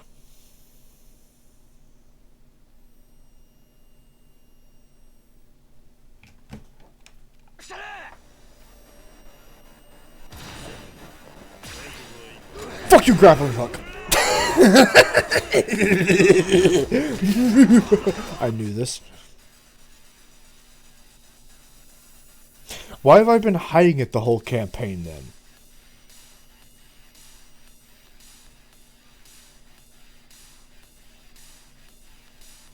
Huh.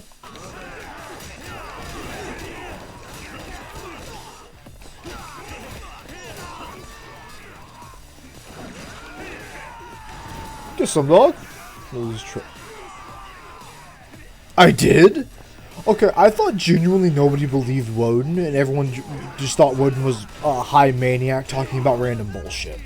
I thought all of you weren't believing us because I was just saying bullshit. Also, Ken, did you think? Because Polly didn't know this. I don't think Ken knew this.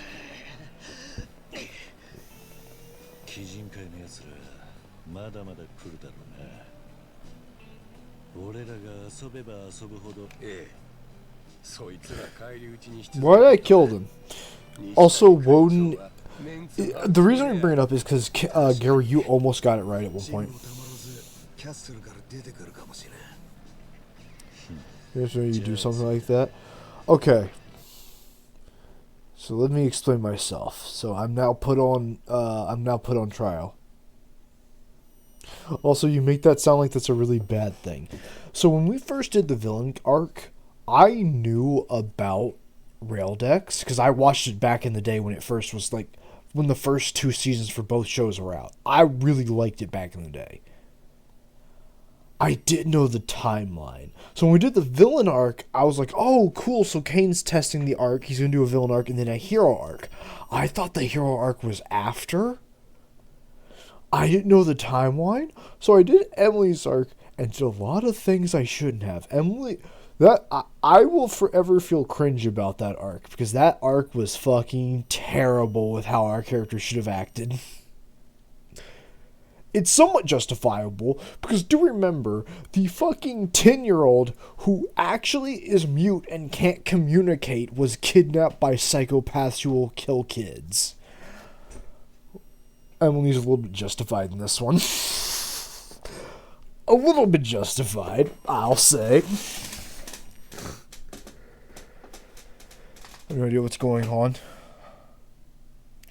Don't worry about it. Anyway, the point is, Woden is Callie's kid. I remember, Nick, you at one point said, is Woden just Emily's kid? No, she's Callie's kid. Which is why she doesn't know her dad. I don't know if she technically had a dad or if she's a test tube kid. Woden doesn't really give a shit either way. She's just kind of hanging out. You should have heard Triss Tress's ideas.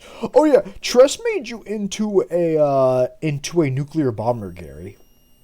Tress made you God. Slightly justifiable. So, I don't know if you. No. Gary's a rare occurrence. Anyway, so Gary, I will tell you what. I will personally tell you about the Lego idea. Ken, don't you say a word. I'll talk about the Lego idea. But I need Gary a moment. So, don't worry, Gary. I can turn you into a B-57, a B-57 bomber who also tactically nukes people.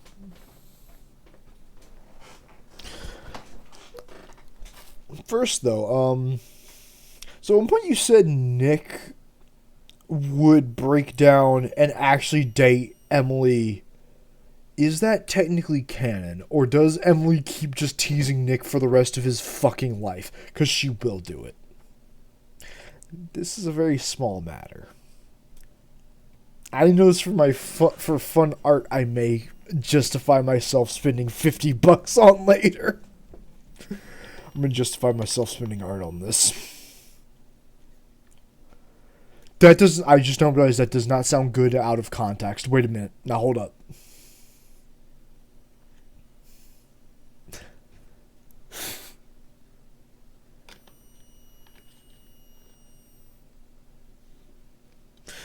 I suppose the question is more how much contact does Nick keep with Emily's family?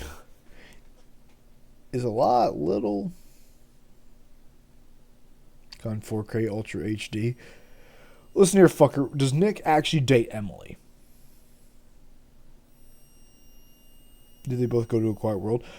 It's a world where they wouldn't be prosecuted. I'll say that. Because Espers, we do know, aren't technically treated as humans. It's a world where it's like, if Nick wanted to be like this villain of the week, but he's not really taking it seriously. Like, let's say Nick wanted to be like Dr. Octopus and do some wacky bullshit, but it's like, it's clear he's just testing some shit, and like, they're in a developed enough world. It's the modern day, but it's a peaceful modern day world. Where people with like superpowers, like they have... Sure, yeah, you can get away with it.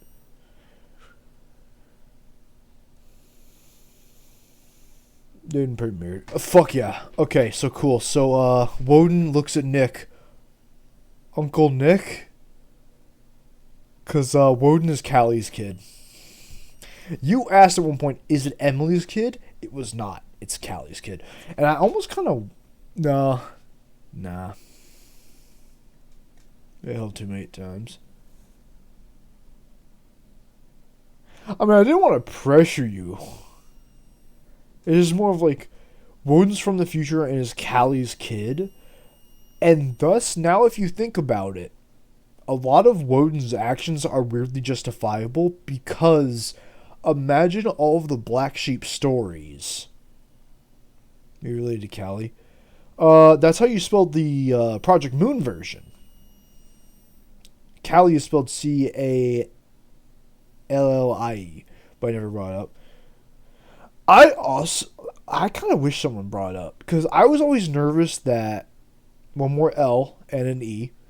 I always thought that, like, I didn't really want to bring it up because I didn't want to make Woden seem like, I didn't want to give her like this main character complex or like thing, but also just like, we will fuck off, Dress. I know you know how to spell it, but like we never. The villain arc, I fucked up a lot by derailing it. Poor Tress. No, Tress knows what to do. She's just being a goblin. She knows what she's doing. I never wanted to like derail the villain campaign as bad as I did, but it was so fascinating seeing how everyone worked. On the other hand, then it's like, well, imagine Callie, who knows everything that happened in that arc, but still at the end of the day, everyone a mind goblin. Yeah.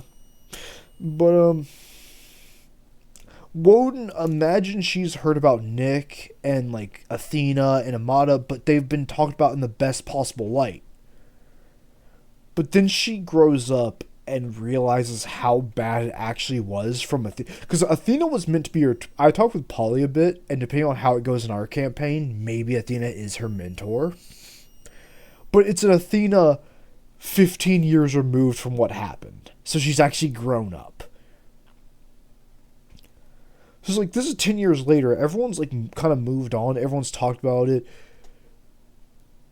And Woden, for her first year, is going back in time, which in our series is a big no-no.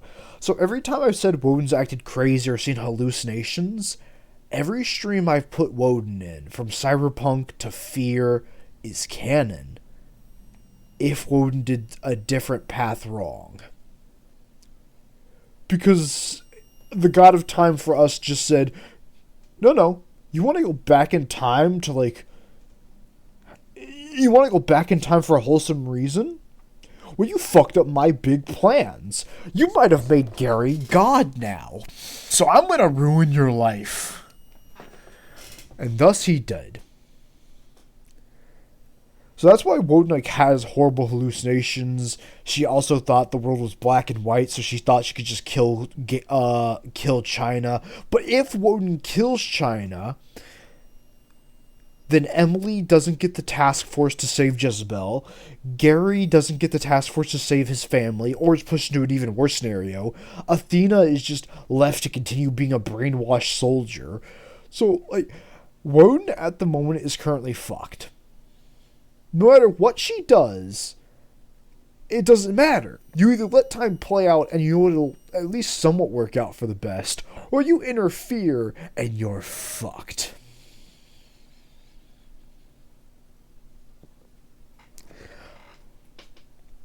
Holding my giant glass of T.W. Samuels, I drink that. They wouldn't have sugarcoated it.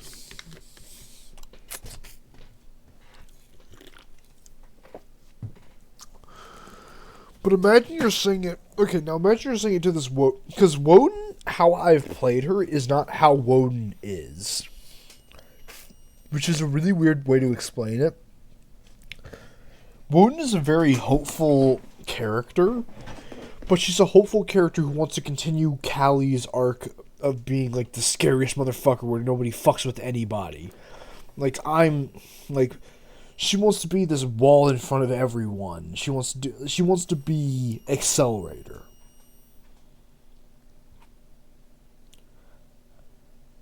And then just imagine Nick, like, after you, like, having grown, you have to watch this young girl, the one you plays in the Woden in your mind that you're saying, because she's not allowed to be. Because before Woden came to the city, she was taught how bad the city is. And then imagine, our Woden came in 2 years before the campaign happened, trying to hunt down a director that actively made a bet against whether a 10-year-old mute girl would live or die. Woden tried to hunt her down and failed. Because the city is full of such fucked up shit that she will never... Woden broke. And now the Woden I'm playing is the one that had a year of Vestra and recovering. That's why, like, Woden's final song is Red Hood. Because one of the lines is, "The squad is my ray of light. With them beside me, I'll keep burning bright." Woden finally actually figured out what the whole... Woden was told, live 2 years in the city, and you survive. Like, 2 years... She wasn't technically told that. Callie just went, "Hey, do you want to experience my childhood? Okay, we have a time machine. Go back in the city like 2 or 3 years and grow up how I did." Woden took that as survive. So Woden, having heard the stories, and now from what Nick says, imagine she's like, "I know how the city works. If I make splashes, I'll be targeted. So don't make splashes." But then she's having hallucinations about horrible futures where everything goes bad. And now she knows that because she's in the past, maybe she's making a paradox. That whole thing about personal realities affecting the world, Woden is now the extreme of that. Woden's power is now overloading her brain cells to imagine terrible realities that can't physically exist. Because there's only one Woden. Also, Gary became best boy. Gary is now best boy. I love him. I can't.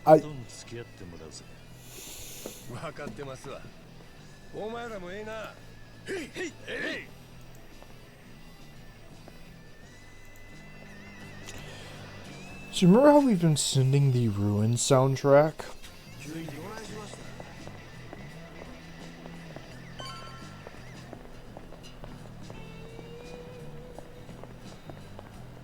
For Ruined Woden? Okay. So, symbolically, it actually works really well, because I really like Woden and Gary's dynamic. I kind of want them to become a lot more friends. Or at least, like, maybe not friends, but, like, rivals who have got, kind of like Kiryu and Majima. I know everyone wants to be Kiryu, but I more imagine like a Woden being kind of Kiryu and Gary being Majima.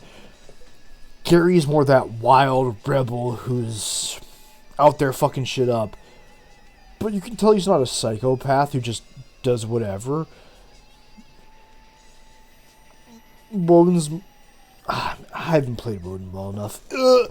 Woden should have been more of that straight-laced.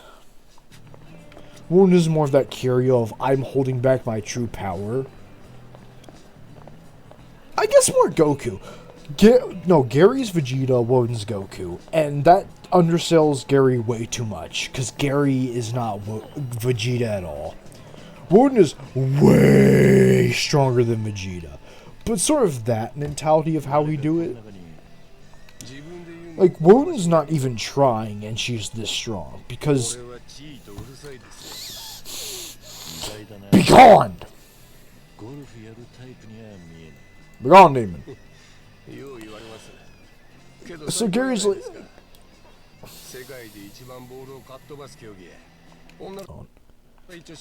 I want to pause it, but I don't want to. I just want to, like... I need to turn down the thing.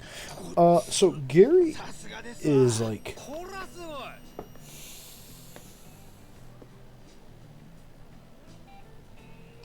So for in the epic saga, I whip somebody's ass. Now I'm playing golf. In fact, you're not playing golf. Sorry, teleports out nowhere and fight someone.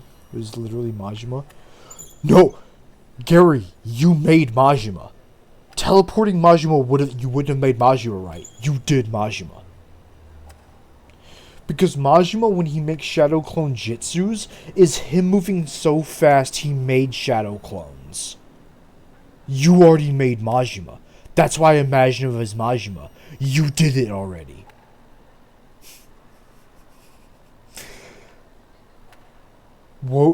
That's why I love Gary with Woden.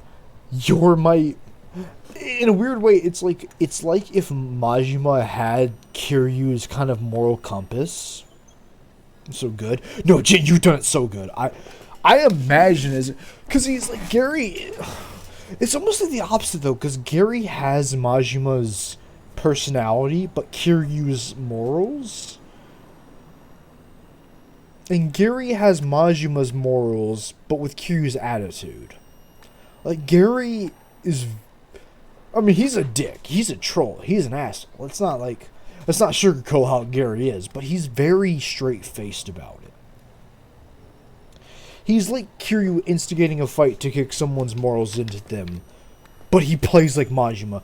Whereas, I genuinely want Woden to be Kiryu, but Woden plays like Kiryu, where she has an honorable code to everything, but her moveset is to be a boss fight like Majima. That's why I love the first time Gary beat Woden, second time Woden beat Gary.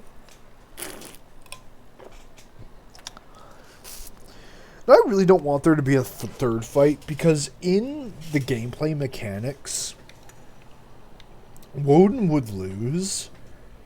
And if, like, you want to do that for Gary's character, like, actually have him do one last fight, we can. But, like, for Woden, the whole second fight where she beat Gary wasn't about who's the best. It was just about, like,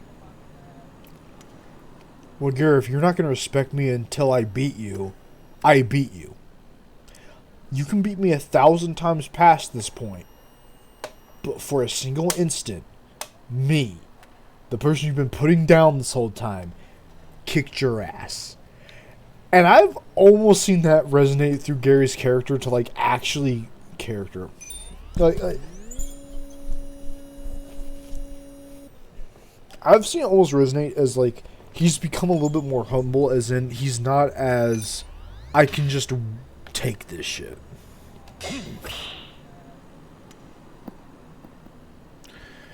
Strength, not about strength. That still works. I mean, it's the same thing, Gary. It's more of like, if Woden beat him, then Gary thinks about. Woden really just didn't want Gary to kill himself. Like when we thought Gary died for the cannibal arc, which also Gary, if we can get you to do it, or Nick.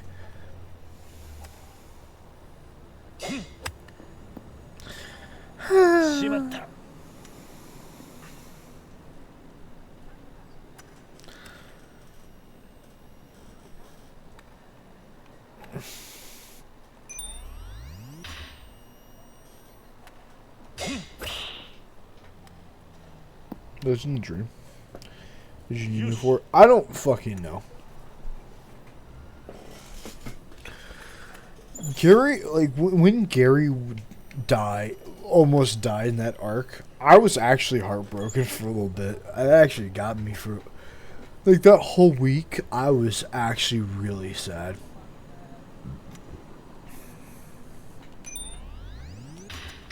Because I was sad in the context of, like, Woden. Securio, Gary dies twice. I want to make Woden in a game. I'm going to make Woden in what's it called? A Street Fighter 6. I knew second Street Fighter 6 was coming out. I was making her. But, Gary, Ken, if you want to see Woden, I made her in Dynasty Warriors, and I'm making everyone else. Also, Ken, I made you, I made my boy, for Gary, I made him in Battletech, but I haven't been able to make him like Gary yet. So far, Woden almost dies every mission. Athena nearly dies every mission. Gary is in the far back with about 17,000 missiles, tactically nukes the enemy, and never takes a single scratch, even though I've built him to be a melee unit. Gary has become accidental artillery and still flexes on people.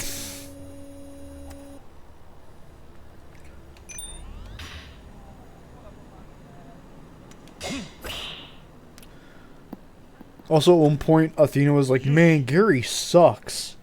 He's not good at being a pilot." And then Cal, Bunny Girl, best girl in the universe, went, "Just train Gary more." 5 seconds later, Gary's the greatest thing since sliced fucking bread.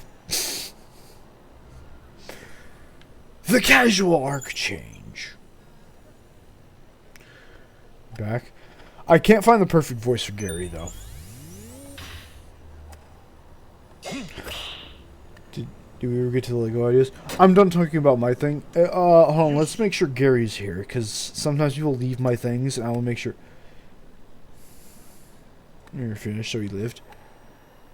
I'm actually kind of glad you didn't, because I'll be honest, Gary, Woden would have been really sad about your death. Like, it would have sent her into a spiral of, I now have to kill myself. Because before you knocked Woden out, Woden was on the edge of killing that director, but then she was like, no, I'll let him live. Woden was going to let him live and just be like, you ever come after me or my friends again, I will destroy you. Because, I wanted to leave Cain that option of using this villain again, and thus, if we killed him later, hell yeah. But for right now, it's like, Woden's like, I don't want my friends to be murderers, and this is the first person Woden would have ever murdered. And she's not ready for, like, if you hadn't, Woden was just going to let him live. But since you did, Woden's not really sure where I'm not really sure where to go with Woden from now. Because she definitely thinks that director should have been killed. But the issue is now that Gary's killed someone, murder is always going to be the first option for him. Like, anytime murder is opted, well, Gary's already killed before. He's now desensitized himself. How can I trust that opinion? But on the other hand, Woden was ready to kill that guy herself. So she can't just say, like, well, he's wrong. It's... Woden was going to let him live, and I was going to kill myself for that. And this one, now she's I'm a bit interested. Where's this going to go?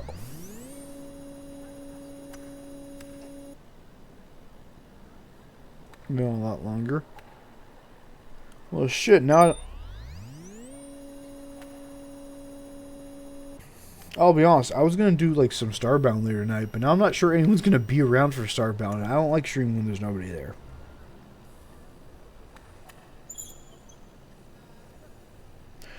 I do an after-session stream every time the session ends.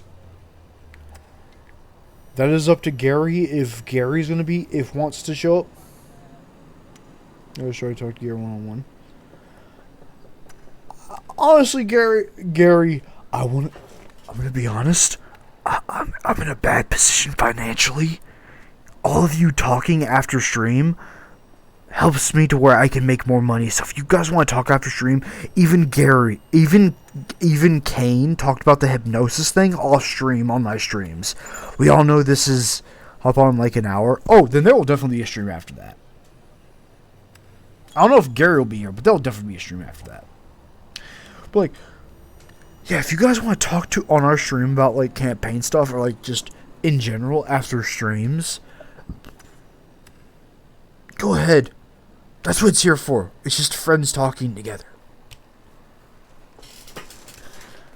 That's why I like doing these streams. I like people talking together. Probably be asleep by then. You'd have been asleep 2 hours ago?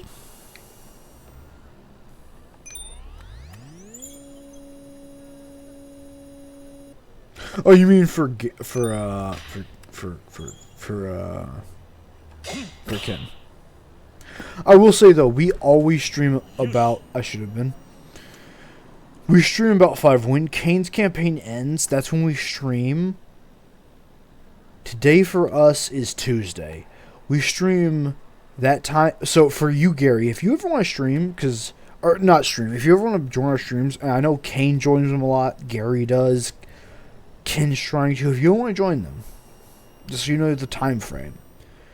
2 hours ago, when Kane's campaign ends, from this day until Saturday. Saturday is a spooky stream. You showed up for spooky stream once. I know you're there for Saturday spooky stream. They all start at 5, which was 2 hours ago. That's every stream from Wednesday to Saturday. Pushing my escape schedule. Here's the thing then. Now hold up. For that, Sunday, Monday, and Tuesday, depending. I think Tuesday I'm going to try to do early morning streams before the campaign. Sunday, Monday, and Tuesday, I have all day I stream. Go with my Gyre comment. You made us cry once, and I still cry. Because I don't think Gyre got how much Woden was emotionally devastated. Now that we're actually... I knew about the concert Kane said we were all going to do a couple weeks before that happened, and we just thought about... Because Kane said canonically, because of the movie, we will not get to space. I know I shouldn't say that, but I know we'll all still... I want to keep Woden doing that. Even though we're canonically supposed to fail, I want Woden to keep doing that. I think it's a beautiful character arc. Because even if they fail, it kind of gives a little bit of hope for like after the campaign. But I don't know if that was Kane fucking with me at this point. I think Kane was fucking with me. I don't think he actually did it. I think we can do it. I haven't watched the movie. He knows I haven't watched the movie. What if we do? Because I have a whole... Because it's just the fact that Kane brought up the whole musical festival arc. Also, Gary, this is out of character. I know Gary's already calling this out of character. That song hypnotizes people. Kane said this the last Sunday stream, so I'm saying this now. That song hypnotized everyone, and it makes everyone want to listen to the song more. So that way he wins the competition. So, Woden's competition, so, Woden's big dream, she's currently being beaten, and the whole reason she started doing it was because a guy cheated. It is a pretty good song, though. I will say, it is actually a pretty good song. And I do really like listening to it for Woden. So, Kane hypnotized me as well. But, like, snap Woden out of it. Woden has some really, like, there's some really good stuff.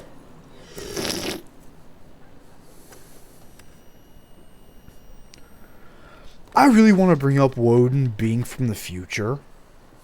And, like, her explain. That's why, like, Woden was really into Athena. Because simply win the race. That was also for that was for our Cyberpunk thing. Bruh, Gary, watch our Cyberpunk stream. I was too drunk for that series to make any sense. Also where I got Woden's best outfit. I cried on stream for that. I'm not good at goodbyes. What is the song? What song? Describe it again? I'm gonna go take a piss. I'll be right back.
Back.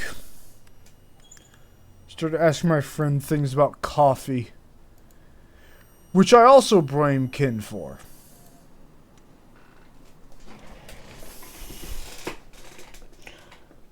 Woden telling Garsh from the future would be interesting. It would be. Like, the only reason I didn't do it was just because we were so worried it would just be like too derailing.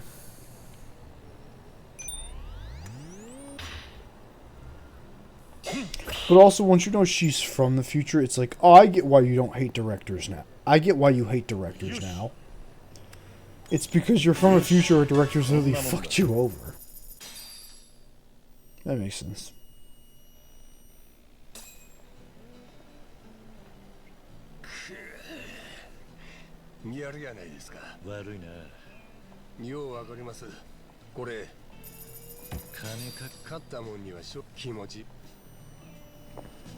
I have to do more of these? Oh, God.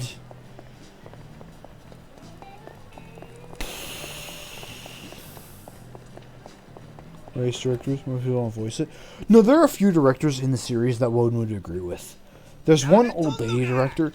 So, Gary, for the Lightning Bringer, Gary is Euryloquist.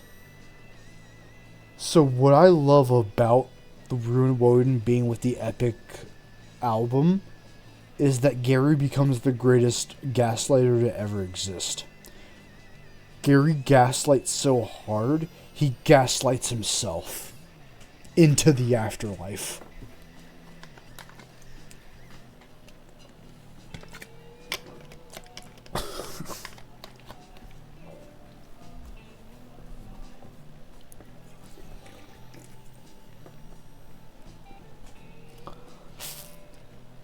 Who's Gary in the Epic? He is Euryloquist. Woden's second in command. Because Woden is Odysseus. Olivia's Polites. Gary's Euryloquist. Gary's Euryloquist because the first time, like, after the war, they're coming back from home. There was a fire. Maybe there's people with food. Maybe they'll share, said Olivia. Gary, let's raid the place. By the end.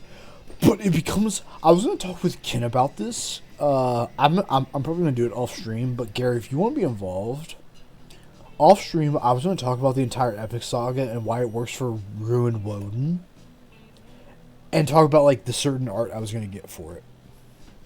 Either way, he was going to be really quick. Because imagine by the end... Gary... Okay, so Woden is trying to get back to Vestra. Olivia dies.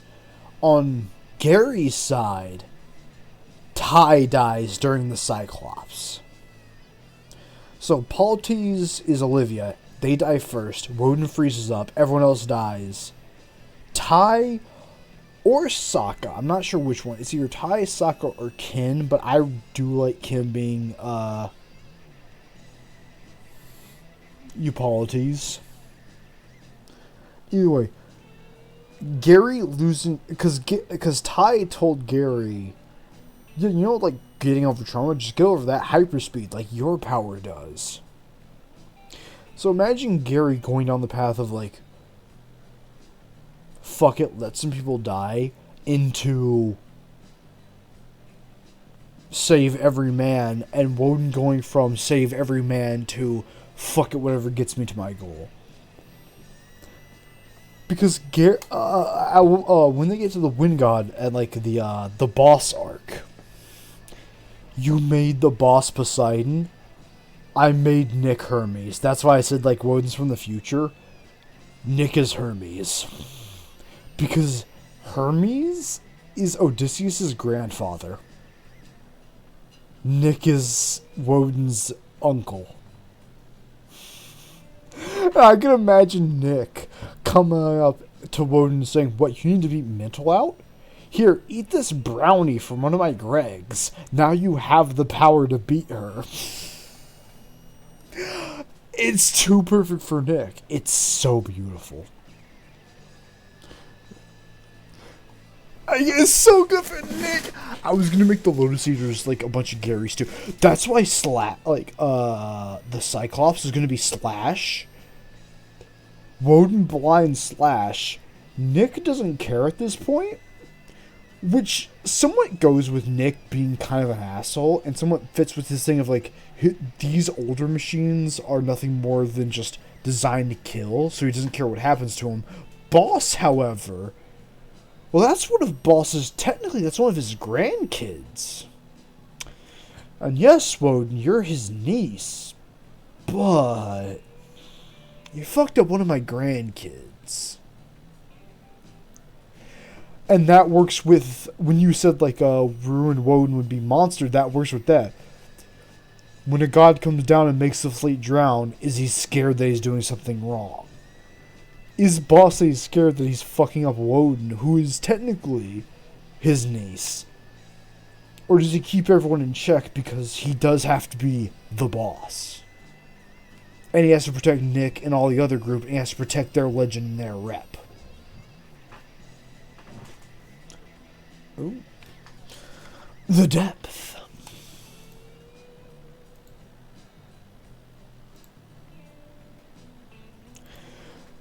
Jimmy, though, I just want Nick, Hermes are going to be so many people. I would love to kind of see Nick and Woden meet.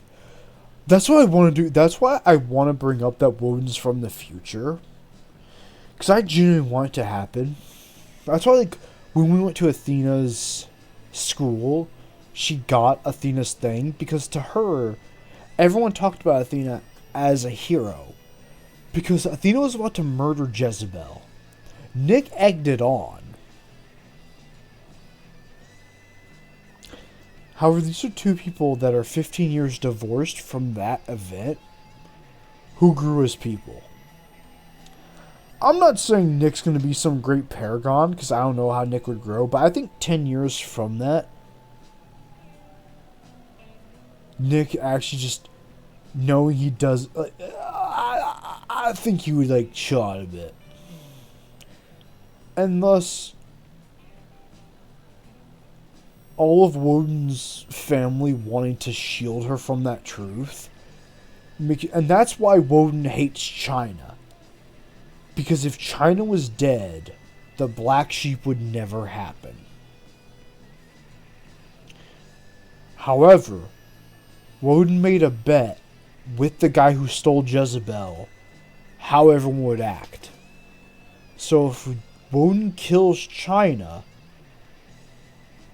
everyone she's come to know and love as a hero would be incomprehensibly fucked up.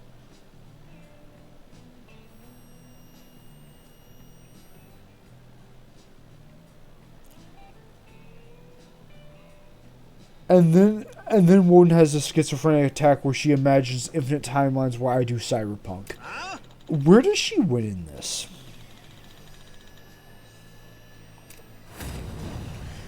Also, I don't know if Woden's mentor is going to be Athena. That was the plan. I talked with Polly about this. That's the plan. It could also be that mercenary Emily hired, which to the campaign isn't too impactful, but out of it is pretty interesting.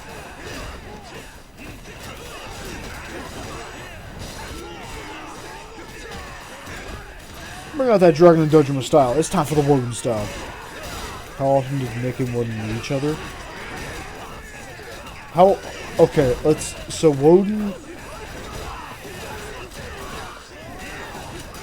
I have to ask you a lot of questions that are going to be, like, embarrassing and uncomfortable, but I need to know them for these questions, even though they won't matter. They won't matter, but the two of us can, Gary will know, or Nick will know them.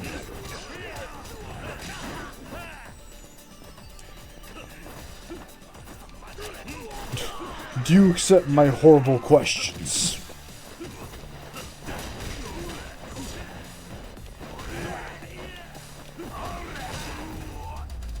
Bet. How long does it take for Nick to actually get together with Emily? Because outside of a meme, I actually really like their relationship. Nick was doing everything he could for his family. Emily was doing everything she could. They both did really fucked up stuff to that end goal. We could see both them kind of afterwards, after a good few years, kind of going like, you know, I could see that. But how long would it have taken for them to get together?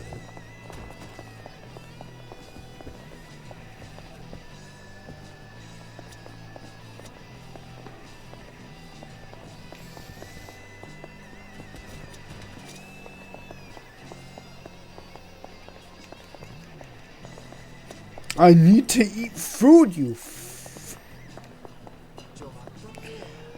until Q dies, I suppose.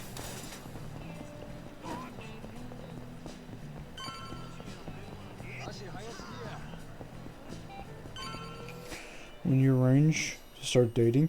If it took 1 year, then Woden has known Nick her entire life. Woden is 17 years old.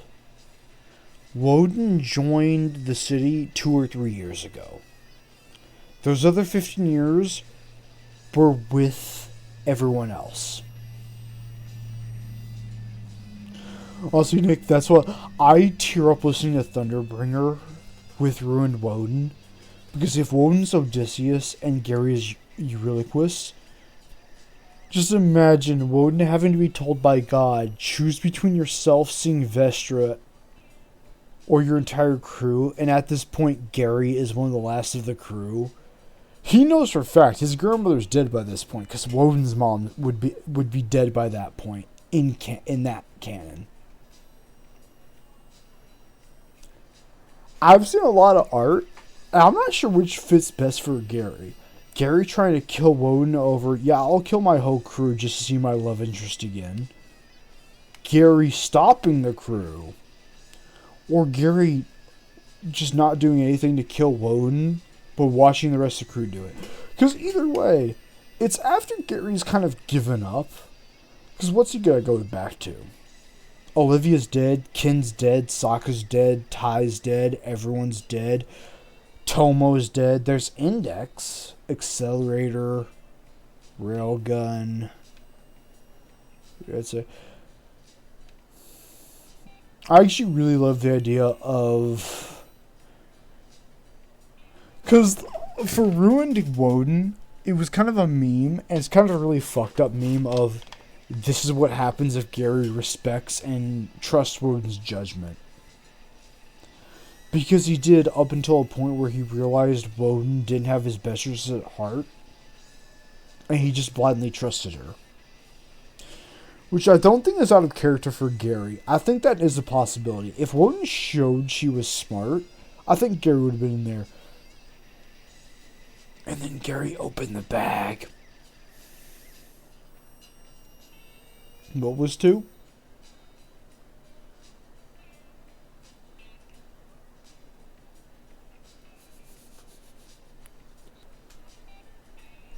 Because if you want me to cry, if I'm ready for 2, I think. Oh no! So in the main campaign.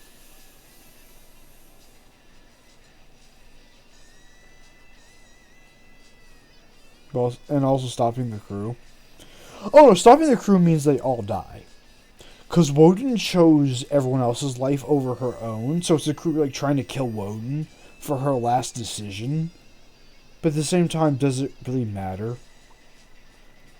God asked her, who lives, you or the crew, and Woden chose the crew. Yeah. Oh, you know, in that case? Bruh, I can make art for this. Because I imagine Gary at that. This is why it's the worst part. Because I imagine this is a universe where Gary respects Woden. And so in that final moment, he doesn't stop the rest of the crew from doing what they want. But Gary just salutes Woden. And Woden reaches out to try and like grabbed Gary to try and grab him out of the orbital strike. Which is objectively the saddest thing ever. That is like the saddest thing. Gary gives the final salute of actual respect to Woden. At this point, Woden doesn't even want it. She's like, no, man, I'm gonna get you out of here.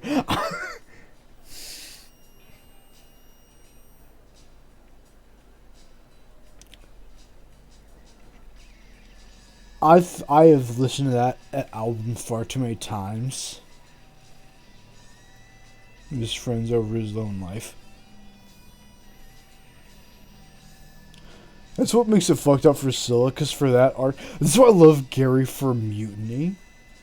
Because Gary for Mutiny is beautiful. Because imagine Woden, who he's trusted... After he just said to Woden, I was the reason 600 men, including Kin, because Kin's the dumbass on the Odyssey who drinks wine and kills himself. Don't feel too bad. It's kind of more funny than anything. During that, if I was to make art, Tomo's still alive, and when Woden asks Gary, who still trusts her, they've had their differences, but like, this is if Gary and Woden were best friends, which I really want Woden and Gary to have, but this is like that world where it still happened. But then once they got up to this point, everyone, including Gary, who would have opened that bag not trusting Woden, because God forbid you trust Woden for 5 fucking minutes. Is the wine Kin's coffee? No, the wine is based off of after Olivia told Woden to be a good person, and then what... Actually, funny enough, during this, Gary, I thought of the greatest thing. So, during the Cyclops arc, Polites is Olivia. Woden loses her best friend and moral compass, leaving Gary as her moral compass. Now imagine Tai dies protecting some of Woden's boys and the Misikas. Like, Ruined Woden is not like, oh, her powers fucked up. It's more of like, Ruined Woden is, imagine her morals pushed to the brink. So this is Ruined Woden after Nick nuked the world and made it a shithole, but she was able to save everyone else. Woden's like the last bastion of hope, getting everyone together. I don't want to make Woden like... I don't want to make Woden like the super protagonist, but like everyone's characters build off... it's so good. I want to get art. But the wine is like... The wine actually might be the Greg's. Because I was originally going to make them the Greg's. Oh man, the Lotus Eaters gives... Because Slash was going to be the Cyclops. That's why he was going to be the boss's grandson. Because Nick would have seen all of his kids as sons. The grandson you made blind is mine. And that's why Woden's so terrified. Because Woden knows the boss's story, and she accidentally fucked over the boss.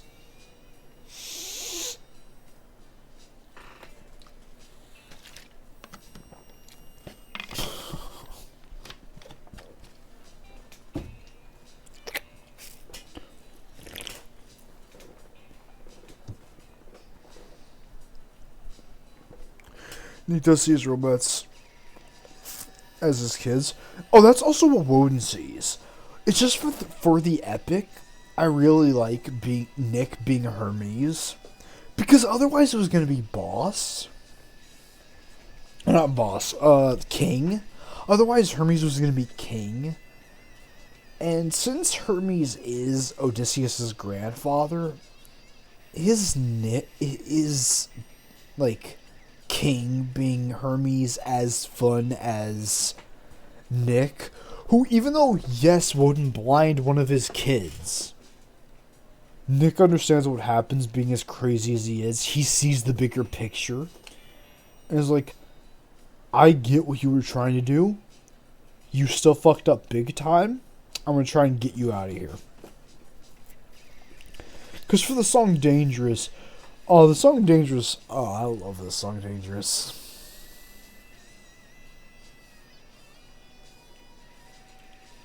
First step, uncharted waters. Do what you must do.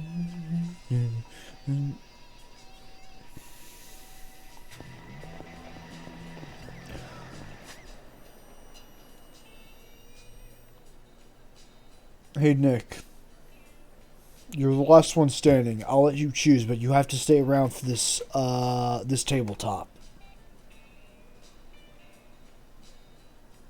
After this stream, in about, I'll say 10-20 minutes, what game we're going to next?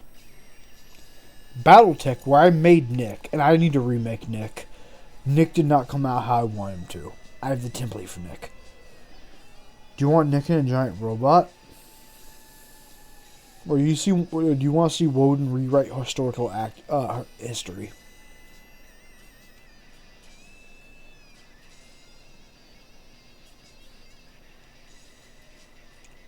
Don't feel bad if you're gonna dip out halfway through. I just want to know, because I'm getting to the point where I'm needing some new stimulation.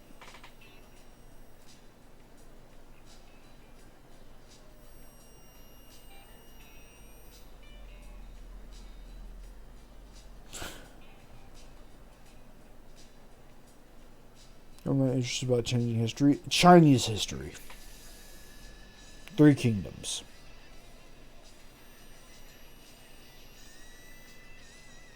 I do also have Woden in space. Woden in space, I'm willing to do copyright stuff and play songs that are copyrighted. Dynasty Warriors, I want to do the same thing, but just know Gary won't show up, but I swear Alex will.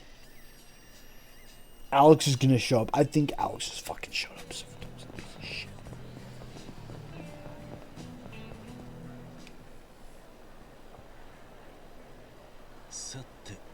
次はどう人目飛行言うたらやっぱ女です。綺麗どころ連れて練り歩きましょうや。なるほど。悪くねえ案だな。当てはんのか Just one.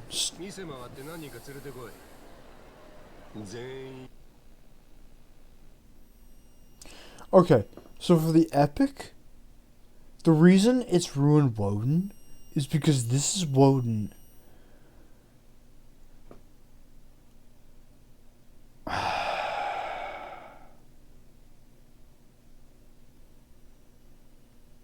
I'm fucked trying to explain this, Nick, because I don't want to pressure you into doing voice chat, but over voice chat, I could absolutely explain this.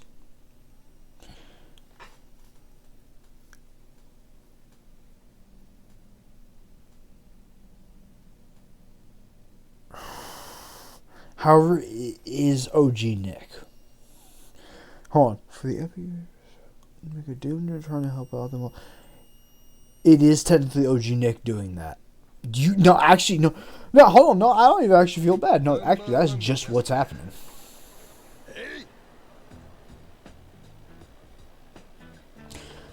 Yeah, you remember when Woden was captured by the spider suit chick? I also thought of Dangerous, where it was Nick, with Nick helping Woden escape being held by the spider suit and everyone to help Hisakawa and everyone. First step, uncharted waters. If you're lost, look towards the sky. Follow the North Star, and the North Star would be like Nick setting off like the fire alarm lights. First step, uncharted waters, underground. When you're lost, look towards the sky. Follow the North Star, no matter how far you think you're going, you keep on rowing. When strangers look around the aisles, when dangerous, greet it with a... I could imagine this with strangers lurking around the aisles. It was like the one teleporter chick from Railgun, and then Ken and Olivia. You know, like when it's a stranger, greet them with hope. When danger, greet with a smile. Tie an accelerator. Because at this point, everyone for Ruin Woden is dead. God came down and killed everyone. That sounds so self-centered, like Woden. Oh, Woden's the last one alive. It's like she's not coming out of this okay. That's why I really like it for the concert being this big thing of like it's Ruin Woden, but Woden's realizing like Ruin Woden can never happen. Exactly how I should be entranced. 急に呼び出してすまんな。獅子堂さん相変わらずやね。どないでっかジョーリー。この子たち。確かに悪くね。上流さんってクールなん？クールなのは嫌いか。Hey Gary, かっこいい男はやっぱりクールやないと。 would you want to do a stream after this with Woden for Starbound? If you don't want to do voice, like, I voice call and talk and you on Discord, that also works. I can have that set up. If not, I'll still probably do it. こういうのがお望みやったんとちゃいまっか？ああ、飲み込みが良くて助かる。 Wouldn't say if she. 一苦労だな。 I don't know if they Starbound. Same! I just made Woden in Starbound. I literally know nothing about this game. I'm just doing it on and off stream occasionally. It's either that or Battletech. And I make you see fucking Gary somehow never be involved in the main plot. I swear to you, Gary's involved in every side plot, becomes a god because of it, and then never gets involved in the main plot every single fucking time. Oh man, Athena did cocaine. Gary? Shit, man, I was really bad at League of Legends. 次はここで飯。お、うまいと評判の店ですわ。よっしゃ。お前らも好き I な just want someone to be there for, like, the stream. ほんまでっか。こんな初めてありがとう。するの。お前あんまり。そうやった。 Like, I'm not saying you have to talk. 頭はよその組幹部との付き合いやらで To go watch a movie, true. あんまり下々と飯食う暇もないんですわ。なら。 Hey, well, Gary, do you want to co-op stream with us? On voice or off voice? I don't care either way. In about an hour. 見ろよ鶴の。 Want to do Starbound? And just talk about, like, Woden and Gary lore, so I can move on to Yakuza lore, so I can have Kiryu punch someone into fucking atoms. Or other lore, not Starbound, just in general. Think of a game, any game. I've been starting God of War 2.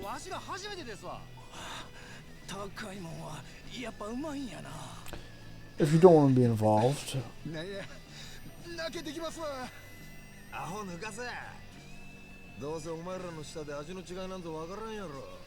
That doesn't answer my question. I drink a bunch of whiskey. また3かしら。酒もうまいぜ。 Probably going to bed soon. もう一度乾杯といくか。いや、もう何遍乾杯させるんすか。あんた、見た目より相当酔ってるな。I think it'd Woden stream then. 飲んでるからな。ほら、お前も飲むんだよ。これ断れまへんでかしら。 How soon? やないですか。 Hours, minutes. Okay, not being on stream, but it just being in chat. Hours. Would you be in chat an hour? Or 2?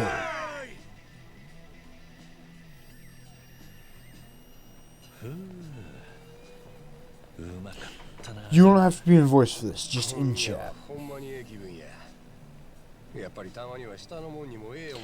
Because this is a game that's going to make us cry on stream that I want to do. And I think this is the perfect stream. Maybe about an hour.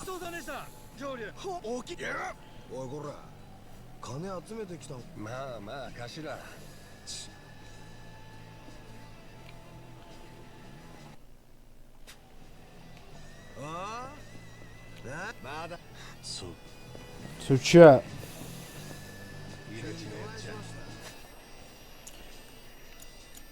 The game that's gonna make us maybe a bit more.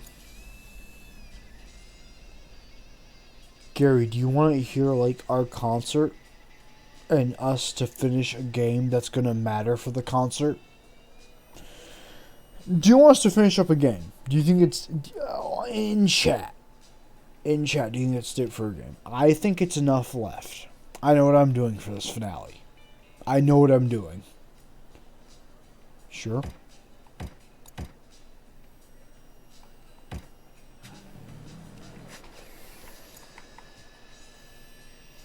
Okay. In chat, I'm going to go over to Outer Wilds for one last time. One last stream chat, Outer Wilds ends. See you in just a second.